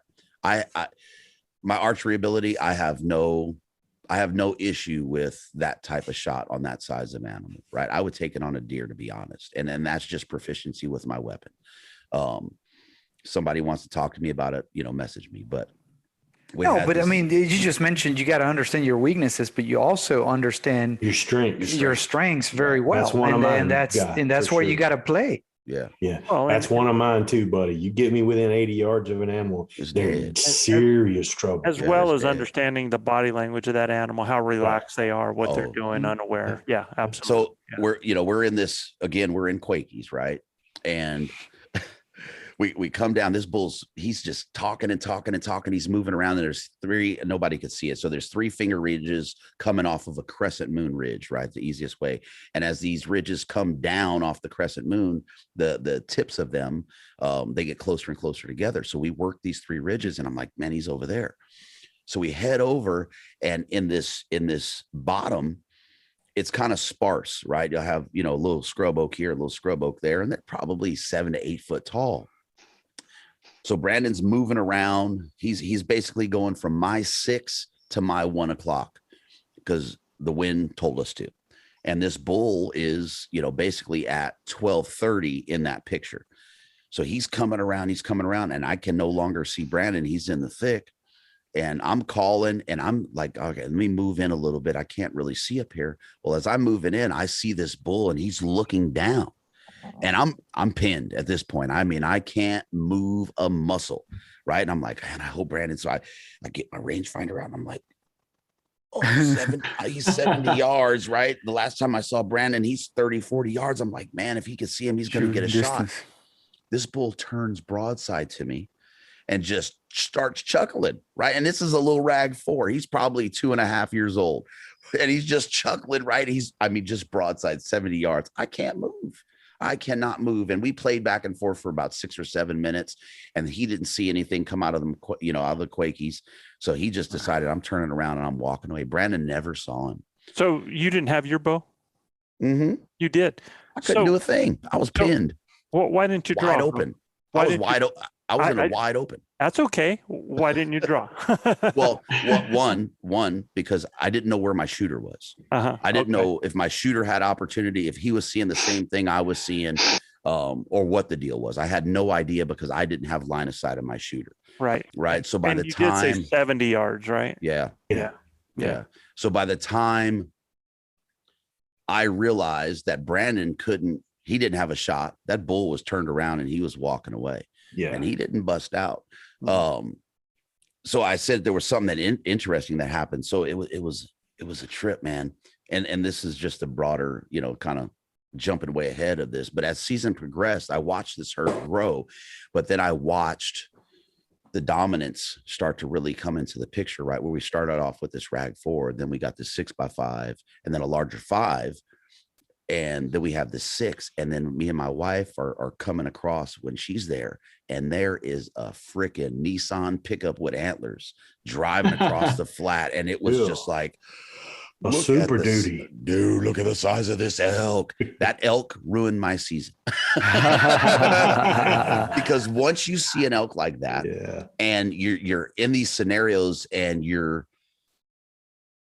doing good, we'll say, right, Yeah. with your calling, for me, the only thing I could do was pursue that elk.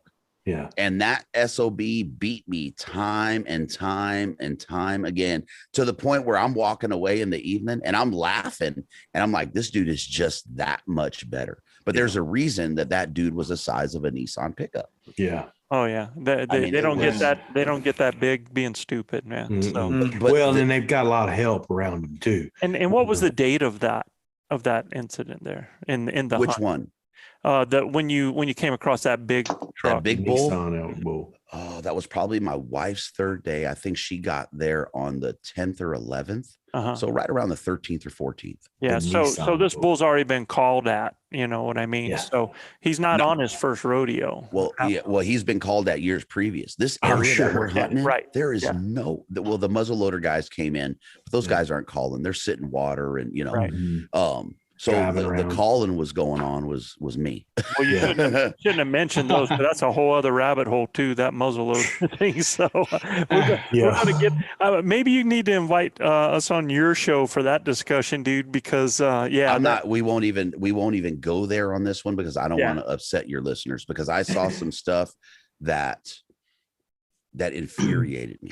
Well, absolutely infuriated. I'll me. just put it this way though, is that a situation like that endangers lives is a situation that shouldn't happen, period. End of discussion. And the state should take that into consideration. And Absolutely. We as hunters need to notify somebody within that group that makes the laws and the regulations. It's going to be a big conversation, but I think platforms need to be, and it's not about muzzleloader hating or No. it has nothing to do with it. It has to do with Safety. ensuring the safety of people out in the woods is all it is. So I said something was interesting, and Joe, I'd love to hear what your input on this, because this was something that I couldn't prepare for. Right, I never heard of it. I've never experienced it. So as I watched the dominance take over, right, the larger bulls, or the more dominant bulls, I shouldn't say larger, but more dominant bulls pushing these smaller bulls out, right? You think you create this satellite situation.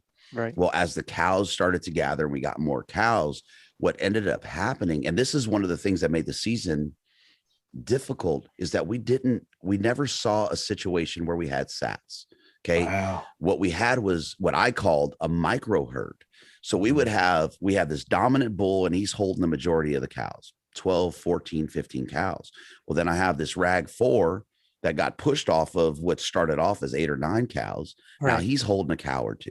And then I have this 5 over here and he's holding 3 or 4 cows. Right. And man, it made the situation, we'll talk about younger age class bulls and their fear factor, if you will, of losing those cows and how that plays in a scenario.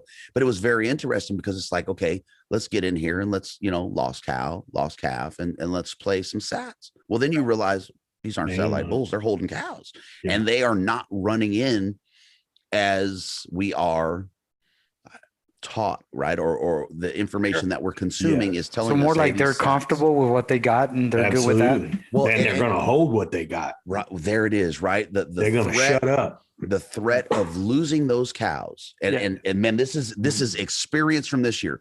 The threat of losing those cows, even going to check a lost cow. They will not, unless you get into their house and they can see. They won't. And anything is going to take those boys and they're going to grab those 2, 3, 4 cows and they're out of country. And I watched it happen 3, 4, 5 times. And were they keeping proximity? In other words, were those micro groups still staying within so much distance of the mature, right? Yeah. It was something to behold. And it was just, you're almost confused when you see something like that, right? Because you're like, sure. Joe said that the bulls were going to come running in because they're satellites smaller. And I think a lot of our what we think is because we're around big herds like that, and we've come accustomed to seeing 300 head of elk in a herd, Well, which you just don't have that in a lot of the places like where we hunted this year. Man, Exactly. you're lucky to see 1 or 2 cow at a time, Exactly. So it was different. And I get exactly what you're saying. I've been on ranches though that are different, guy. In me bugle, I cow called a couple of times and get a little response. And as soon as I hit him back with a bugle, and I really didn't know what I was saying, but as soon as I hit him back with a bugle, nothing. I mean, absolutely nothing. Grinders tuning in, thank you for listening to the Blue Collar Elk Hunting Podcast. Our goal is to share our knowledge and help you flatten that learning curve so that you too can have some of the very same incredible experiences that have given all of us here at ElkBros a lifetime of memories. If you like what you hear or see, you can get all of this information plus so much more from our Base Camp Elk Hunting Training Camp, the first in a series of online courses from our Blue Collar Elk Academy. Our Base Camp Training Camp allows me to use my coaching style and share almost 40 years of elk hunting experiences successfully hunting elk on public lands, as well as over 20 years guiding hunters of all ages and experience levels. This course will be like nothing you have ever experienced in concept and structure, using success-based coaching techniques that will elevate your confidence and skill sets. Our camp will prepare you specifically from that final moment most in your control, those final minutes or seconds the elk is in front of you, backwards through each step and level, allowing you to see, visualize, understand, and relate every coaching point to what lies ahead, the next step, the next thought process, the next success. Because y'all, you've already been there. You know what it looks like. By tapping my 30 years of teaching and coaching experience, our camps are developed considering multiple learning modes with text, visuals, audio, as well as video. And Base Camp will benefit those new to elk hunting all the way to the 10 to 15 year vet. So if you are looking for that one thing to help you fill that tag this year, invest in the most important piece of equipment there is, you and your elk hunting knowledge. You can find the Blue Collar Elk Hunting Academy and the Base Camp Training Camp at ElkBros.com. That's ElkBros.com. Keep dreaming of the screaming, believing in achieving, and most of all, keep grinding. And I'm like, man, I walk, 2 or 3 miles. We come back, get right back to where we started, and I cow call just below us again. And I'm like, well, man, we walked right through there. I know we didn't walk over it. So I didn't say anything else. I just cow called again and one more time. So we just started easing down. And he's standing there with 8 cows, right? But he don't want to say a word when I'm bugling, because at the end of the day, he don't want me coming down there and stealing his ladies, man. Yeah. So learned a ton about that. And I still didn't really know what I was saying at that time, right? But I did know that they will shut up if they've got a few cows with them, because they don't want those other bulls coming in there and stealing them from them. And then, like I said, I watched the dominance factor, right? So they already lost cows. Yeah. So whatever he has, somehow he found, they came across, right? He was good with it. And one evening the cows were feeding down and we're like, oh, here it goes, right? We're in this, there's a little wash. I told Brandon, hey, I'm gonna just hang back. I'm gonna let you go handle this. There's no reason for me to do anything. Just get in there. They're coming down. And he, Brandon's like, well, okay, if I do this, then I see a bull and you got to do this. And I'm like, dude, just effing go. What hand signals? Get down the drainage. Yeah. And it was funny because they fed down, right? And the freaking lead cow, man, dream killer. And they're feeding down. They kind of come up and over, and they disappear. We never see a bull. And I said, well, I know there was a bull there. We heard him. Man, what happened? So I was like, well, let's see, right? I hit him with a real light punky locate away from his area. A little punk bull, and nothing.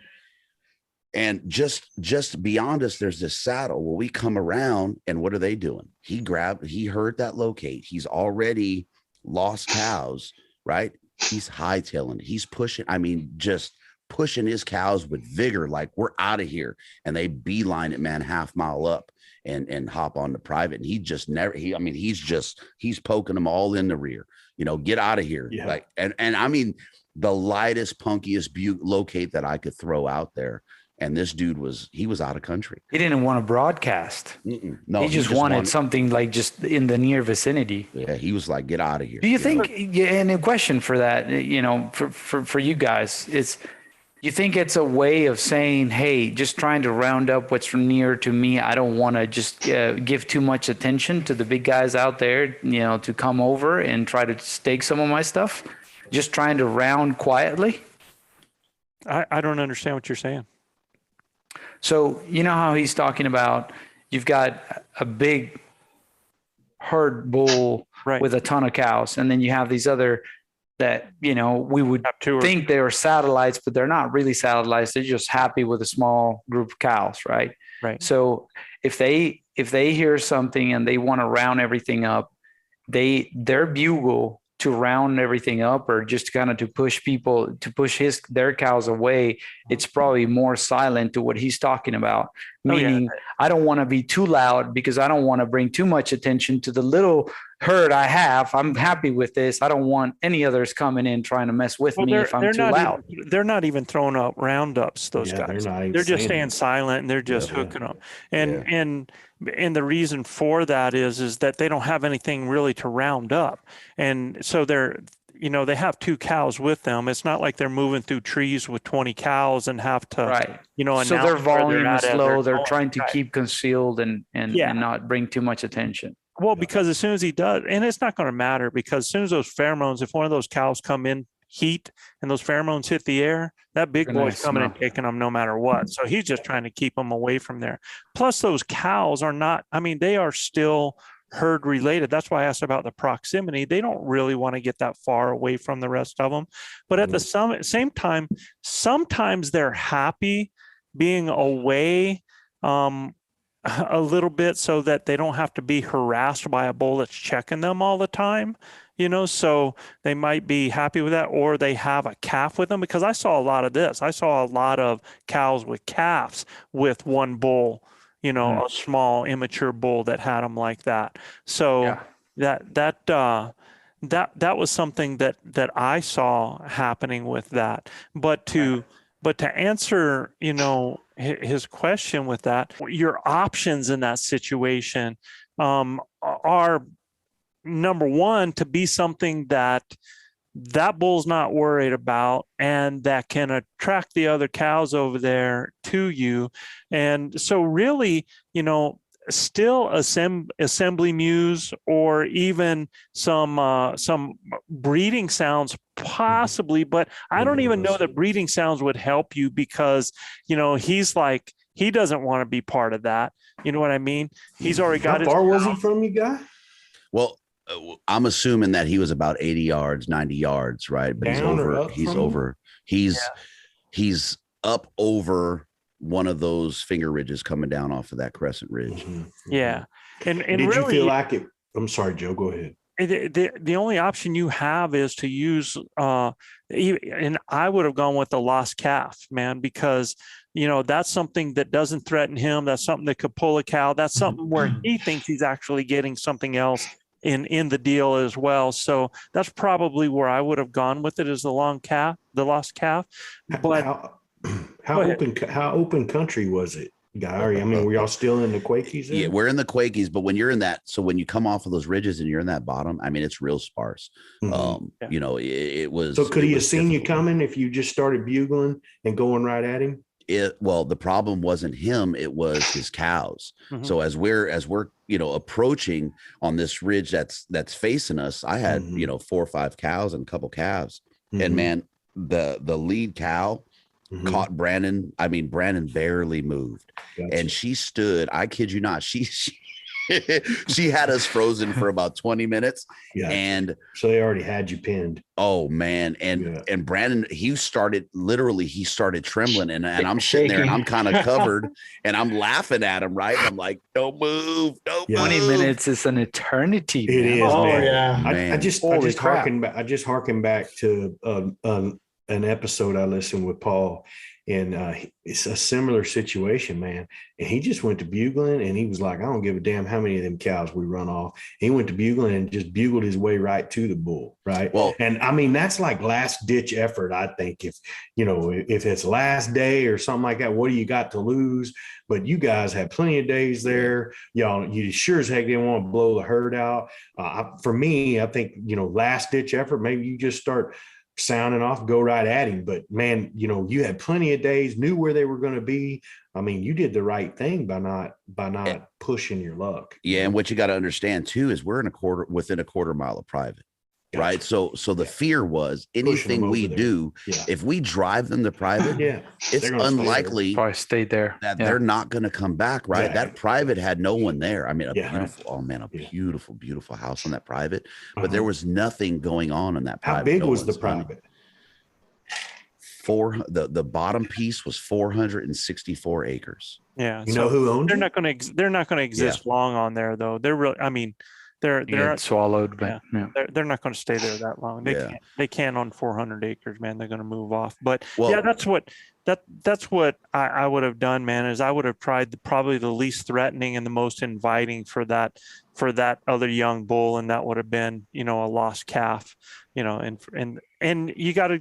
You got to do what you got to do. Sometimes you just got to try the things. And the only other option that you have is to sound like a big friggin' nasty displaying bull too, that is going to start pulling the cows to you, where they're like, they're getting hooked and they're like, well, forget you. We're not staying with you. And they peel off to go to that bigger bull. That is something else that is a possibility as well. Yeah. Well, at that point, he hadn't hooked. We hadn't got eyes on him. And those cows, like I said, they were looking at us. Sure. So when they had you pinned. Yeah, when I finally threw the little punky locate, that's when, they weren't looking. They had kind of went up into the top, into the Quakies on the top of that ridge that was facing us. Mm-hmm. So it was like, okay, he's been answering this locate, for a while. Let's hit him with it again. Mission for next year, man, maybe to find out who owns that 400 acres and see if you can pay a little trespass fee.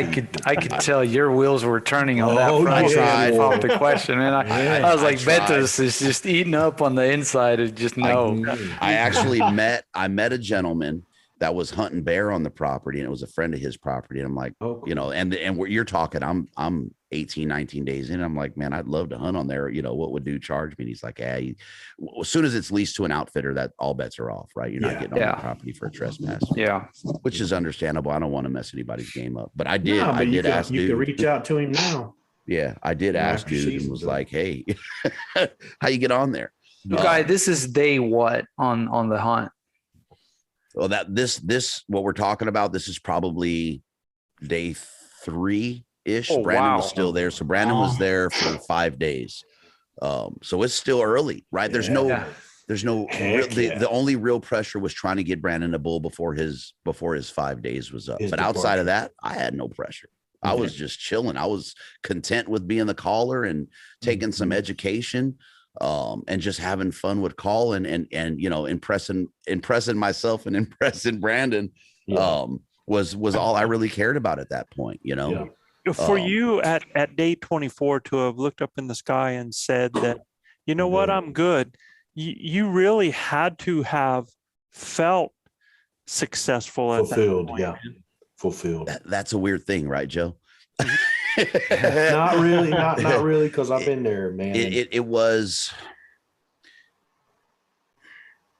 so every day, right? Every day, silent or I verbalize it, and it's thank you for the ability and thank you for the opportunity. Mm-hmm. Every single evening, no doubt. And I did that night, and I was reflecting to a point too, right? And the days that I was frustrated, I almost felt selfish.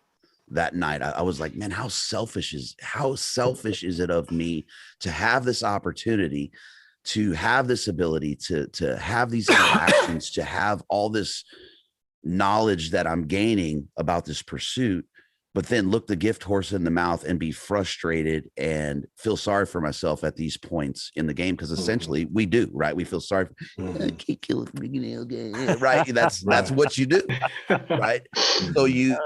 So it was like this realization, like this was a phenomenal season, like For sure, buddy. thank you, right? Thank that. And honestly, like I said, I woke up and I'm getting dressed and I was like, man, I'm good.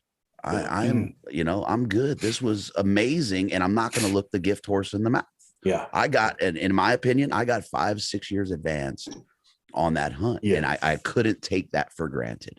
Nah, 100, buddy. And and I'm not going to BS. There was a little bit of turmoil on the drive, right? You get in an hour 9 and you're like, man, that was probably foolish, right? It's about to fire off. We're in that time frame and I'm driving, right? And I was like, let me look and see what the boys are doing on IG. And I'm following you guys and Michael and seeing how everybody's doing. And Batiste is on. He's like, yeah, it's about to go off. This is the day.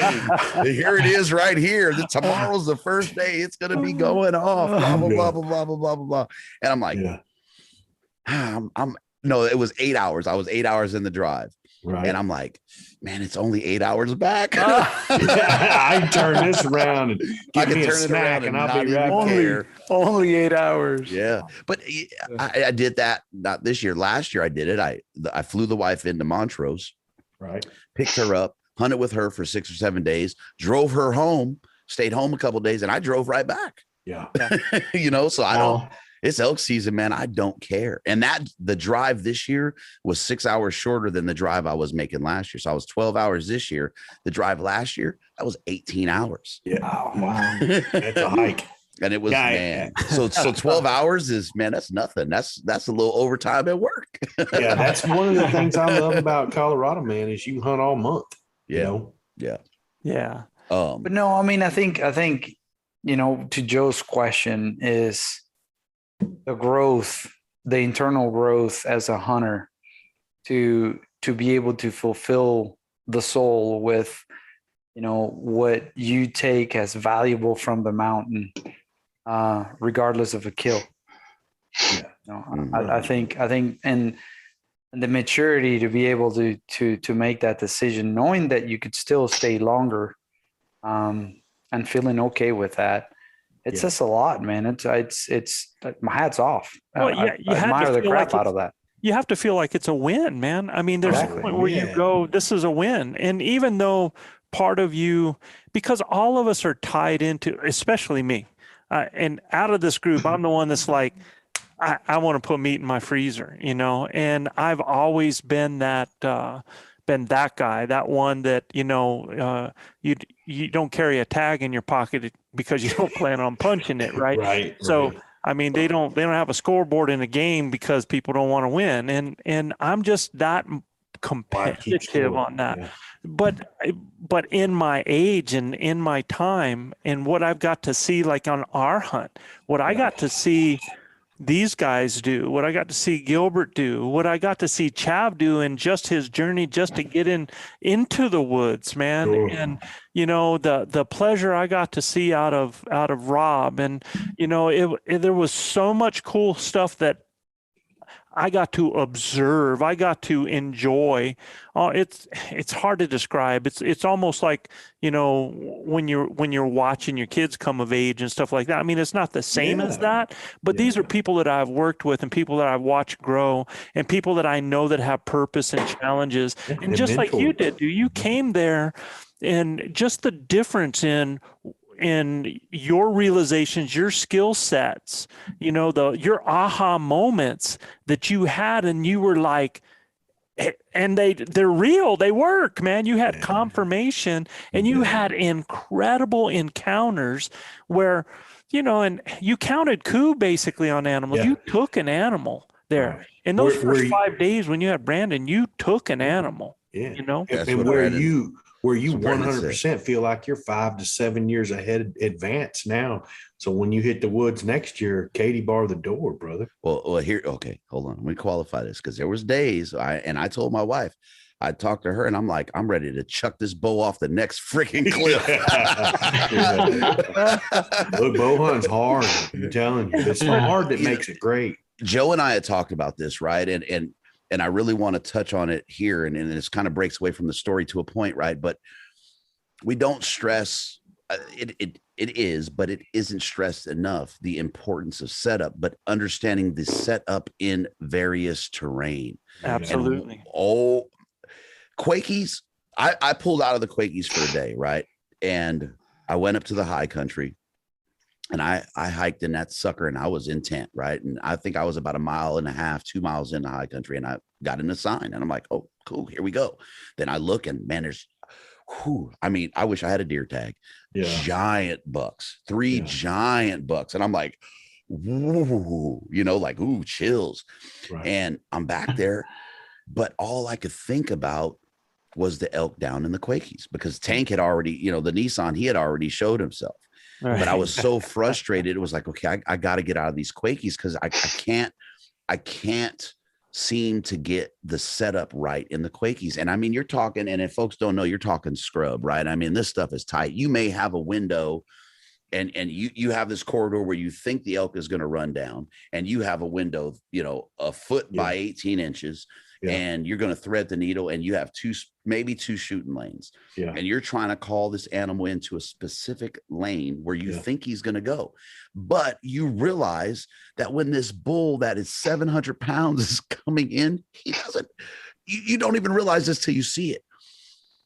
He doesn't have to take that lane. I'm watching this bull. Yes, Gil. Oh, yeah. He's coming through the Quakies. And this dude is like, make a sound, not making a peep, and his antlers never touch a thing. And I'm like, that's all I can do. Like, I'm not going to get a shot. I can see him coming. I have zero lane. And this dude is coming through this tight, thick, nasty brush, not touching a thing. I know. Who would have known?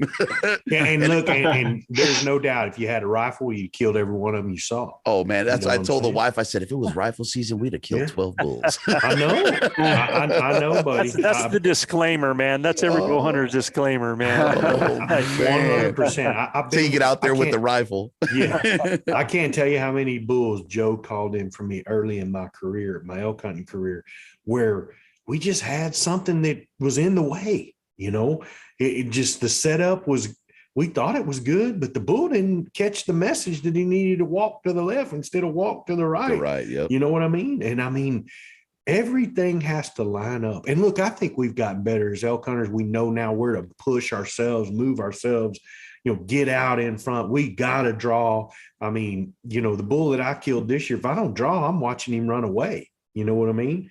And look, RC drew, you know, he's like, I can't make that shot. It's just not in my wheelhouse, you know? I mean, 5-8 years ago, I probably would have never even tried that, but we just have evolved because of like you said, because of your podcast, because of Joe's content that we've put out here on ElkBros, and, you know, Paul Medell's stuff. I mean, it's amazing how much better we are as elk hunters because of the few short years. I mean, you know, a couple of years now in this podcast deal, but just because of everything I've reviewed in our own podcast, I just feel like I'm so much more equipped now when we step in the elk woods, just like you. I mean, you, like Joe said, you've counted coup on many of those animals that you had this year. I wish I could have counted the coup on the setup. yeah. And look, man, I mean, he brings up a great point, man, and that's something that we're going to continue to do shows on, because you know, you can be the greatest caller in the world, but if you don't know how to set up on these critters, then you're going to be frustrated a lot. And the setup is huge, and most people blow it in the setup. But the thing also I want to make sure that people understand out there is, you work for 360 days for 30 seconds, sometimes, of elation.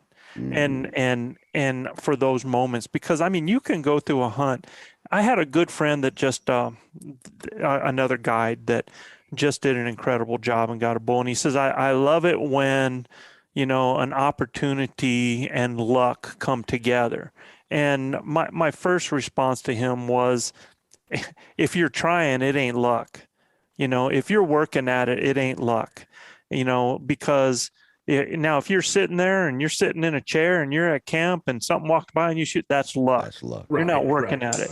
But if you're Right. out there working at it and it happens, it's not luck. And No. and we go out and we work and work and work. We hunt, and we're hunting animals, one of the most incredible animals there is, toughest, strongest, most majestic, that is in their house, that works every day to survive. And so for us to get that window of 30 seconds of opportunity that happens in 14 days or 5 days or 20 days, that's the moment that you're living for. That's the moment you're staying focused for. That's the moment that, in other words, we can feel frustration. Yeah. But really, man, it's got to be, we don't earn that, because those animals are doing what they are supposed to do. And for us to get that moment is something special. It is something that we really have to pit ourselves against all things, all elements, all in, the intelligence and the environment and other people. And there's so many things that if we want to layer it up, that could keep us from being successful.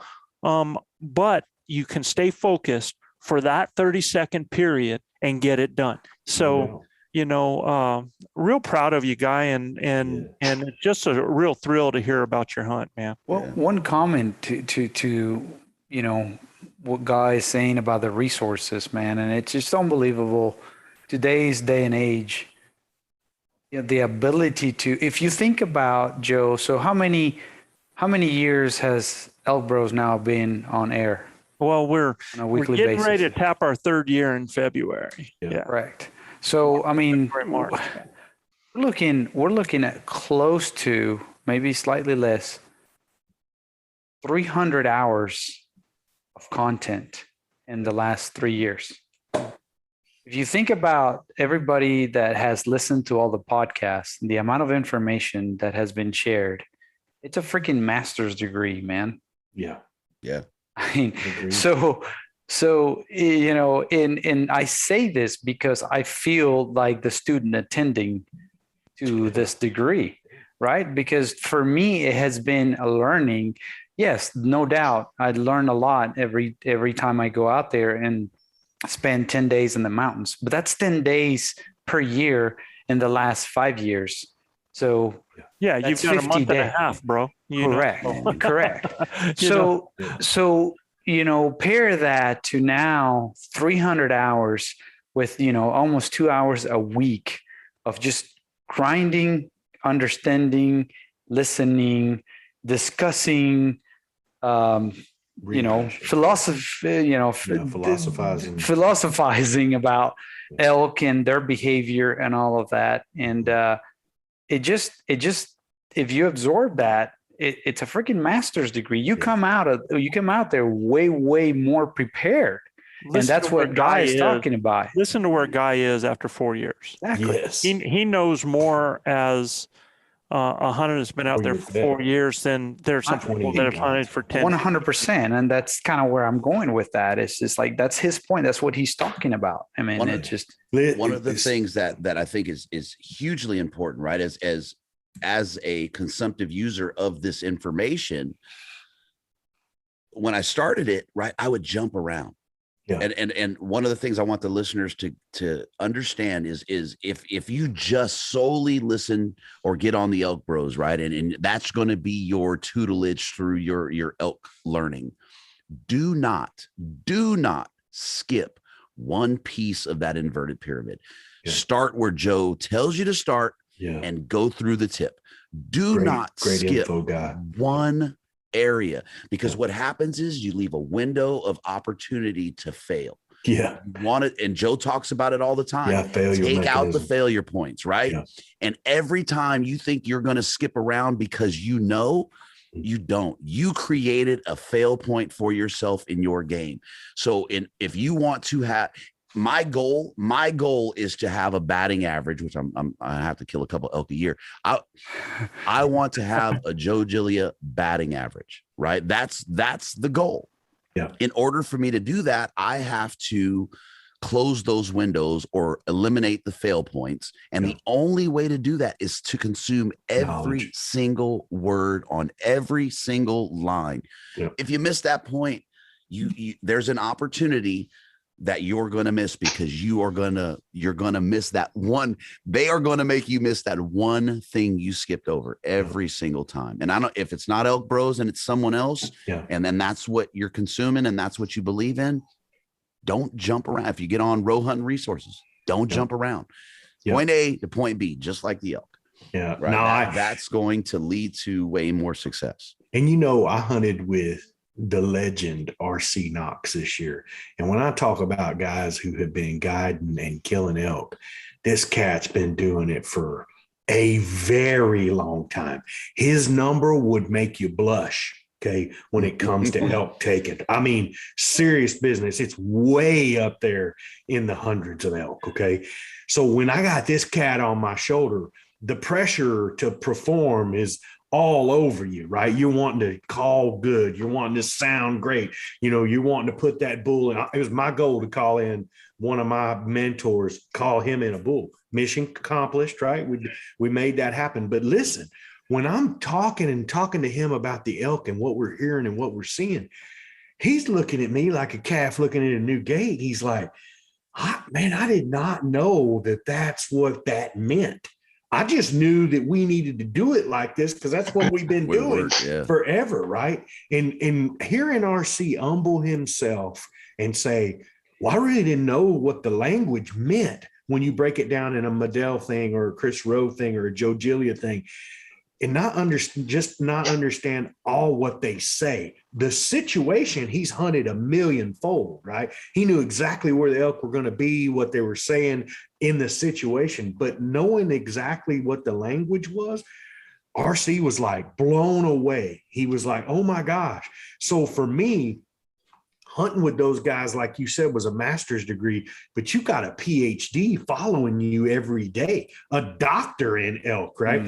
But yet he was able to learn, right? This guy's a 40+ year vet. He was able to learn and understand even more about the habitat and about the language that they speak.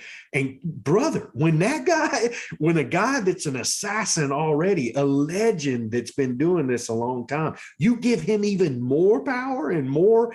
RC and I didn't want to leave. We were just feeling like it was getting rolling, you know, and, you know, he humbled himself to all of us and was like, look, man, I'm learning as I'm here. You know, it was so cool to watch, man, a guy that's got that kind of elk prowess, who's been around and been on some of the best ranches in the world. This cat could actually learn something while we're in elk camp together. But my experience with Joe was completely the opposite. See, Joe came out one day to hunt with us.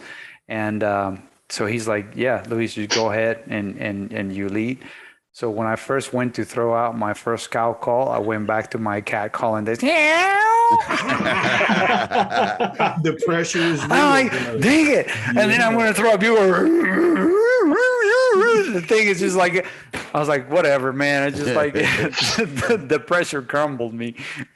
You know, to Gil's point there, right? When Joe and I talked, I don't know if that was last week before, but and I think that what you said lends itself to the level that Joe and those guys are on, is because they don't, you can't stop learning in this game. And that was one of the things that Joe told me. He was like, yeah, man, I learned so much, you know, the age class of the bulls. And we had the same experience with those younger, you know, less mature bulls and how they respond to things. And as soon as Joe said it, I was like, there it is. That's why this dude has this batting average, right? Is because all those years in the game, and he's still taken away from it. You know, who the heck am I at 4 years old to be frustrated, right? And this dude is like, hey, I'm over here learning. You know, when you stop learning, this cat changed our season in one 6 or 7 hour event. Okay, he changed our whole season, brother, because we were in a totally different area, and he saw something that he wanted to go look at because of his experience. And you can't put a price tag on that. you can't, myself, I probably would have never done this. He did it, walked in the woods and called in a bull, not even trying to, and came back to the group and said, look, man, this is Kemosabe. Okay. When Kemosabe talks, he's like E.F. Hutton. When E.F. Hutton talks, we listen. Okay. He told me, he said, bud, I'm going to tell you this, and you might think I'm crazy, but I think we're in the wrong spot. I said, I got to hear no more. Let's roll. You know, I have that kind of faith in that cat that when he says we need to go, we're going to go, you know, and I didn't say boo about it. We had buses parking around us, man. You know, I'm like, dude, there's guys in Greyhounds out here hunting elk. You know what I mean? I'm like, dude, I've never seen anything like it in my life. And I said, Joe, is it harder to get there? He goes, oh yeah. I said, I'm in, let's go, man. You know, and we changed 44 minutes. It took us to break camp down and move 2 hours to go where Joe said, I think this is where we need to lay roots down. Yeah. Yeah. But we would have never done it had he not had the experience that he had. And we owe our season to Joe. That's one of the, and I got to say it right, because we're talking about the hunt, and that was one of the things that Brandon Waddell, man, you want to talk about a cat that's phenomenal in picking out country. Yeah. I mean, Brandon can't call that good. He could scream a bugle and he can, make some cow sounds. Sure. But man, I got to give him credit. That dude can pick out some country, because he'd be like, hey, we need to be over here because of X, Y, and Z. And there's this water source here and da, da, da.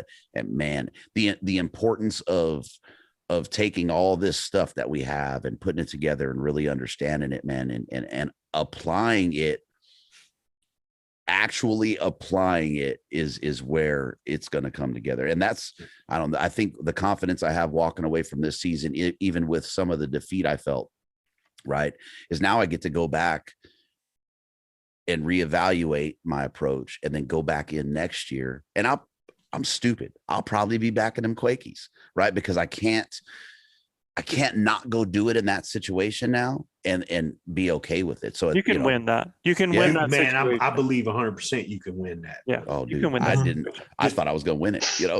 It's just going to take you a little refining.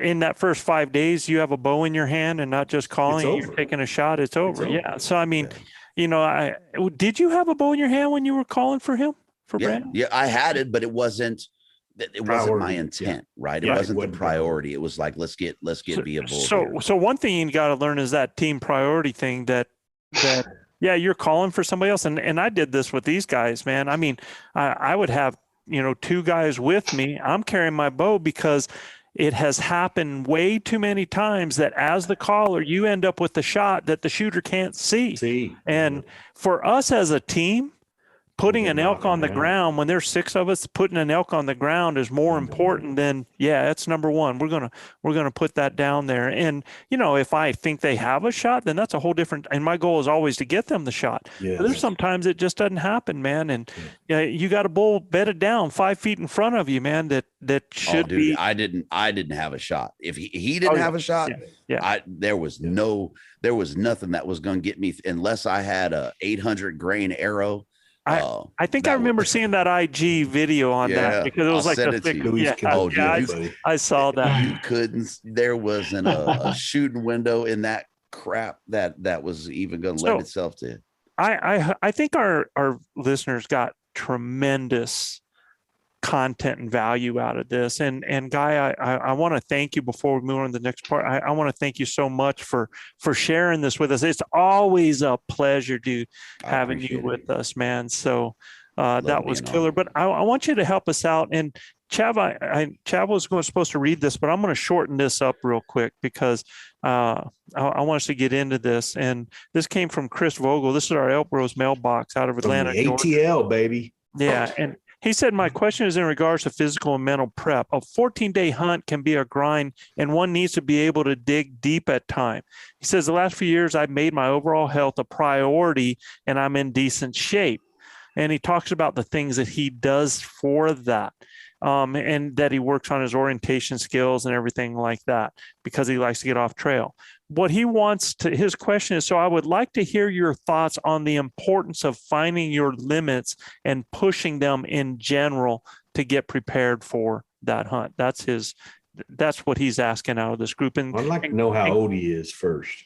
I have no idea, man, but Age don't have nothing to do with that yeah. question. So Guy, take it, man. Well, it does in certain aspects, I promise you, because to know how old he is and how much he can push himself. Well, what he's saying is, physically. what are your thoughts on the importance of finding your limits and pushing them in general? Gotcha. So, I mean, that's all relative, right? Limits Definitely. are relative, right? Chav's limit, Luis' limit, all of us have a little. all relative to the So, Guy, person. It's go ahead and subjective. take that, man. All right. So first off, right, and I got to address this, and it's going to sound a bit cliche, but this is a perceived limit, right? It's absolutely perceived, because we can go a lot farther than the sissy that starts talking. Period. I don't care who it is. You got more. Yeah. You just gonna have to dig a little bit deeper. And I'm talking, two guys sitting right here, Chav and Joe. I mean, you guys will attest to that, Chav, especially, right? With that running. So I don't look for that as much in the off season, but mentally I'm preparing for that during the off season. So when I am in season, it's not even a question, right? I have a goal, and no matter what that wall is, fake brick or not, right, I'm going through it. Yeah. And I don't, last year I set out to run. I wanted to run to this saddle that I hunt at, right? And it's a heck of a run, and I ain't a small dude, right? So I mean, talking 17 miles up this mountain, and I was on it, right? I was on it, and it was pushing me, and I'm pushing these limits, and then I had a pinched nerve issue, and it kind of threw me off the rail. That was a goal for season, and it was a goal to help me push. But I always find that just getting out there with the mindset of, why am I out here? I'm out here to achieve this, and that's where I'm going to push it. There's value in my head of carrying that mindset and carrying that work ethic through the year and doing things that challenge me. But there's nothing like being on the mountain and just setting in and just going after it, and really realizing that goal, right? That goal that's going to drive me harder than me just wanting to do something in the off season. I want to arrow this bull, and whatever it takes to arrow that bull. I'm not going to duplicate that in the off season. I can't. I love the mindset of setting out to do something and achieving throughout the year. I think it's a great practice. I did that 75 hard thing, right? Mhm. And that was just to see if I could do it, just to see if I could push myself far enough. But for me, it's on the mountain, man. If I'm chasing elk, that's my limit. That's my goal. Me too. Yep. That's where it is, and that's what I'm getting after. And come hell or high water, I'm pushing it no matter what it takes there. Hey, Chav, I want to hear you, bud, on this. Your thoughts on the importance of finding limits and pushing them in general, is in regards to physical and mental prep for a big hunt, a long hunt, grinding hunt. Well, I know a lot of it's really mental, what you can accomplish. I know when back in the old college days, we put in about 100 miles a week. And I know our coach would always say, if you can run 10 miles, you can easily run 20 if you had to. So, it's different for everybody. My situation is different. Just walking a mile is a challenge sometimes. So I have to try and put in some more time to get some cardio in my little gym. And, we were talking about earlier during the conversation that, we work out 350 days for a 10-day hunt, and, whenever I go to my little gym and watch Netflix for 3 to 6 hours a day, I'm already looking for next September, I'm stressing my body to be ready to prepare myself mentally for whatever it's going to take. And like I said, it's different for everybody. You know, Gilbert's got a different challenge than I have, and you know, you have a different challenge. Oh, we're both getting up in age now, so it's a little bit more difficult than it's been. Luis is still a youngster, and Manano doesn't want to train. You know, he's He's an going on anomaly. he's still going on the same battery he was born with. You know, he hasn't changed it. You know, I've changed my battery about 10 times already. Manano's the Tom Brady of elk hunting, dude. I'm serious. Father Tom's never catching up with that cat. So it's different. You know, it's really different. You know, but I like the fact that Chris Vogel likes to I forget what the term is now. People use when they just go cross country and not stay on the trails. Oh, bushwhack. Bushwhack, yeah, because you know, the terrain's different. You know, there's rocks in the way, there's logs in the way. It ain't flat ground. It's not flat ground, so Lots you know, of lava. I would say, you know, work on doing a lot of that before you get up in the mountains, because it's a lot different. You know, when the first place we've hunted in New Mexico, you know, you got that volcanic rock, and almost every step can be a dangerous situation. Step. Yeah. Especially if you're looking up, you know, looking around for elk.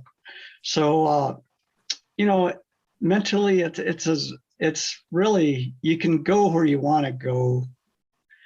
You just gotta keep grinding. You know, we use that word a lot. You know, you just gotta grind. But it's a year-round preparation for me, for sure. And I know for a lot of people, it's the same thing. You know, yeah. I don't know if I answered the question or not, but you know, I'm already looking forward to September. And one of the things I wanted Mr. Vogel to understand too is that in a 14-day hunt, there's going to come some times where, you know, you might want to, and I know my body will tell me, man, it's time to take a half a day, right? And either regroup with your map studies. I mean, it's not working out, whatever it may be, take a half a day and figure things out, you know, and get your ailments or whatever that may be bothering you, get yourself an opportunity where, you know, you can get some good rest. Because like Guy said, I mean, we're up 3:30 in the morning, not going to bed till 10:30, 11 at night. And if you were like me, I wasn't going to bed till midnight because I was doing a lot more map study in the area that I was in, trying to figure out easier ways to get in there on these critters, right? Because I mean, the country we were in was huge, you know. So for me, man, it's about being patient and doing the work before you get there. The physical part is very taxing, but the mental part's even harder for me. When I know I can go do something, there is nothing going to stop me. When RC Knox and I found out that we were going to be able to get to those bulls where we needed to go, it was like, all right, man, we're just going to do this. We're going to have to start out a little earlier. We're going to have to, you know, make the decision that we're going to the top no matter what. But we found an opportunity to get halfway there before we ever had to start from the bottom, which was a game changer for us, right? So for me, starting out every year, man, it's about preparing your mind. Is the mind over matter, because your body's going to be able to hack it. If you know, sounds like Mr. Vogel's putting the work in on the physical side. So his body's not going to let him down there. It's the mental stuff that will grind you to a screeching halt, you know, that will take its toll on you because the elk are throwing you curveball after curveball, or the terrain's throwing you curveball after curveball. And it's really the preparation you put into understanding that terrain when you get there that will help you on the physical side as well. And Chris, I would just tell you, man, that life is 10% what happens to us and 90% how we take it. So we can take any situation and make it more stressful, or we can slow down and look at it in a different way. And that's one thing that I tell you on a hunt is to realize and think about, like Guy said, there's sometimes, man, you just got to look up and thank the Lord for the opportunity, and understand what it would be like at that time if you were not able to do that. And I think that's Chad and I always talk to our kids about sometimes it's a gift when you don't have anything for a little while because you realize what you had. And, you see what Chav's had to go through there, man. And he wants to be running through those woods with every one of us and having to make, lemonade out of lemons. I mean, that's his mentality. He finds a way to be successful. And that's our mentality. That's my mentality with them is I know that there's ways that we can be successful. So I think throughout the year, you got to find those things that are becoming stress in your life and find other ways to get around them and work on problem solving and work on turning things around into a positive rather than a negative. I think when you're able to do that, when you're able to look at things in a positive light, you're able to control your own destiny. You're able to control, if anything, really enjoy things a whole lot more. We can all look at stuff in our life and we can justify how bad it feels so that we can leave it, not do it, go to something else. But when you're out there in those woods, man, for those 14 days, that if you want to do what you want that you're out there for, that's not your option. You don't get to dump on it, man. So, prepare yourself during the year, find those difficult things and find a way around them. Look at things in a more positive light. Look at the things around you more in life as a gift instead of a difficulty. And you do that, you can do anything, man. You can put one foot in front of the other. Things that happen, sometimes you just say it is what it is, and you find the next step and you get a win. Find the small wins and make them into the big wins. So it's important. Another thing that he mentions here, he said, I'm working on my orientation skills with a map and a compass. Awesome, man. Everybody needs to learn how to use a compass, but there are a whole lot more easier things out there to use nowadays than just a topo map and a compass, brother. Please check out Onyx or base maps and fat maps as well. Those things will help you tremendously understand the terrain that you're going to traverse before you ever get there. And no doubt, definitely want to have that topo map and your compass in your backpack. But man, doing the e-scouting part and everything, we're using base maps or Onyx and the fat maps deal. That's huge. It's a huge advantage to get to know that area before you ever get there. Man, that feature they have on base maps, and this, I've had it for a couple of years, the first year that I really used it, but that azimuth that they have on there. Yeah. Have you used that? Absolutely. So cool, man. Yeah, that's now you know where the bull's at. You can pull it up, set the point, oh man, he's 250. There he is. Such a cool feature. Really cool. I was just gonna mention with regards to, because it's easy to say, hey, it's not just pushing the limits physically, it's the mind, right? And we talk about the mind, and it's just, what exactly are we talking about? Because it's not only mental strength, mental endurance, man. Right. It's when not you're only hurting, being able to keep pushing. It's not only the belief or the faith that you have into knowing that you can do something. I think that's extremely important and necessary. But I think there's another aspect that gets very overlooked. And is the aspect of, discipline and organization, right?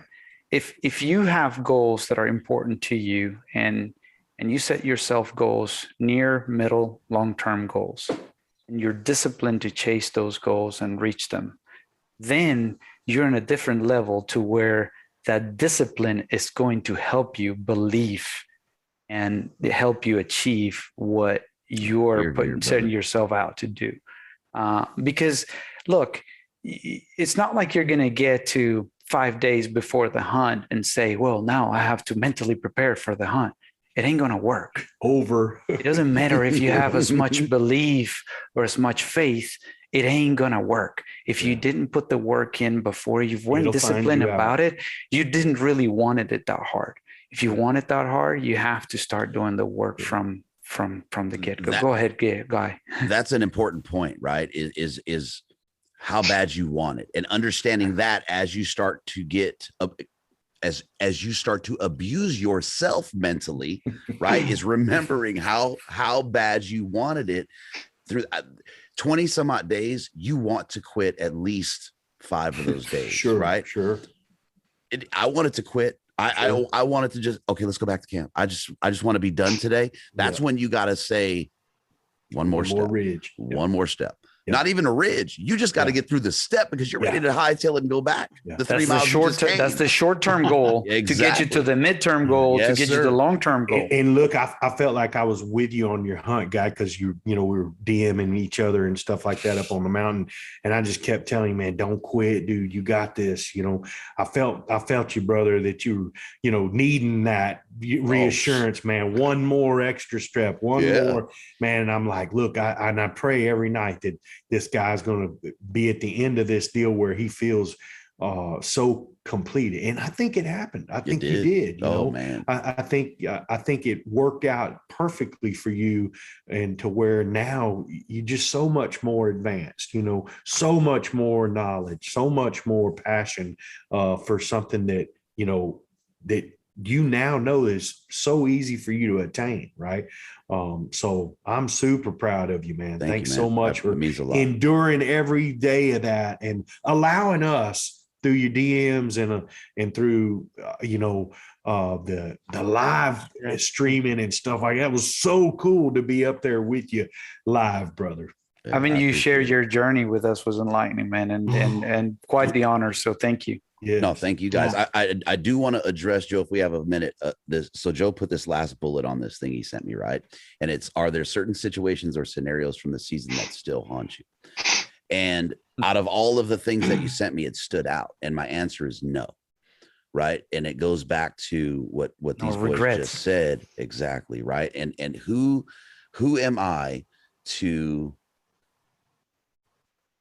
not be appreciative of the opportunity and ability to still be out doing what I love to do? That's hunting. And now it's hunting elk. Right. I don't have a regret. The end goal was to kill a bull. Bull didn't die, but I had ample opportunity to improve my setup or improve the scenario to draw that.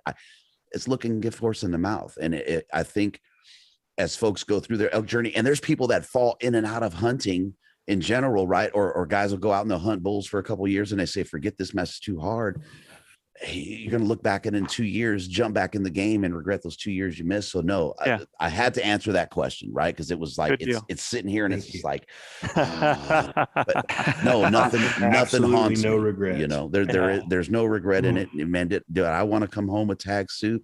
Did I want to have, I want to have my mount behind me here on the wall, instead of having the deer, have the elk? Heck yeah, man. But as I was coming home, I was recording. I never posted it, right? And this hunt I took, man, I have so much camera gear. I didn't film. I think I had maybe 20 pictures, and no regrets, man. Not one.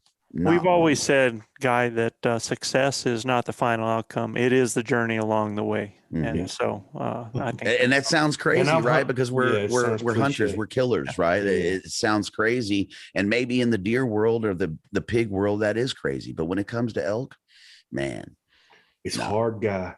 It's not even that it's hard, but brother. the fact that we can get out there and we can actually communicate and interact with this animal and commingle on their level. Yeah. That the ability to do that, who the hell am I to look up and say, thank you for the ability and opportunity, and then not appreciate every moment that I got to sit there and screw something up. Yeah. And you know what I mean? And they get to learn from that. Who am I to look the gift horse in the mouth with that? Yeah. And man, it's just such a phenomenal. It's a phenomenal experience to dance with these animals and play this chess game. I was, man, I'm going to send it to Joe and I'll let him share it with you guys. I was in tears on one of the points coming back because it was elation, but it was also like, yeah, we're out there to kill, but man, just the ability to do this is just, man, what an amazing animal and an amazing opportunity we have as elk hunters to get out there and do it. It's just, yeah, we're super blessed, brother. Man, that's a perfect place to close this out. And this has been a great one. This has been special. Gilbert. Absolutely. Bring us home. Thanks so much for joining us tonight, man. Fellas, Thank you, if you boys. like what we're doing, please subscribe, rate, and review. You got to go to Apple Podcast or iTunes to review us, and you can check out more elk hunting content at ElkBros.com. And just a reminder, if any of our listeners would like their questions answered on our show, just send your questions to info@ElkBros.com. That's info@ElkBros.com. And like we say here in the Lone Star State, guy, kiss your wives, husbands. Kiss your wives kiss your husbands, hug your babies, keep your broadhead sharp and your powder dry. And we'll see you next week right here on Blue Collar Elk Hunting. And Western Contours. Check me out. Come back strong with episodes. Check out Guy on Western Contours. Absolutely, man. And for all you grinders out there, here's some music from our brother, Tony Wintrip, to close out the show. Peace, everybody. Thanks, boys. I appreciate it. Take a good look at me, I'll be gone for a while in the backcountry, where peace of mind is destiny. I hit the trail with the pack on my back, mountain house meals in a bivy sack. I'm gone for a while, baby, take a good look at me. And my freedom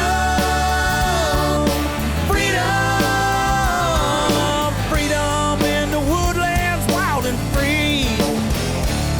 My freedom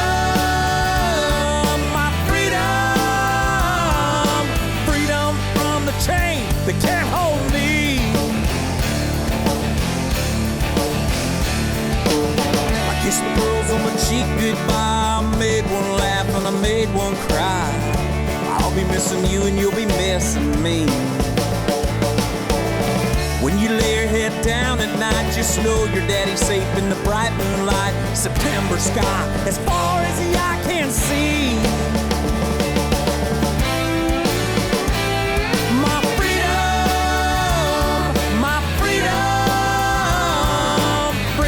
from the boss man that don't like me. My freedom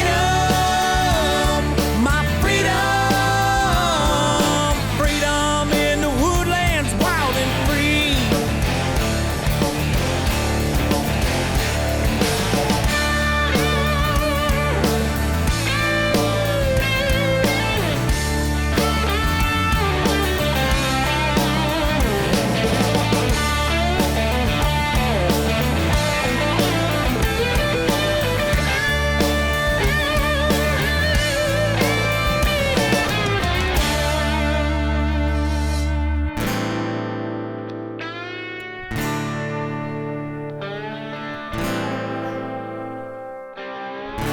I can see the mountaintop with the highest peak and no backdrop. It's a long way up from here and a long way down.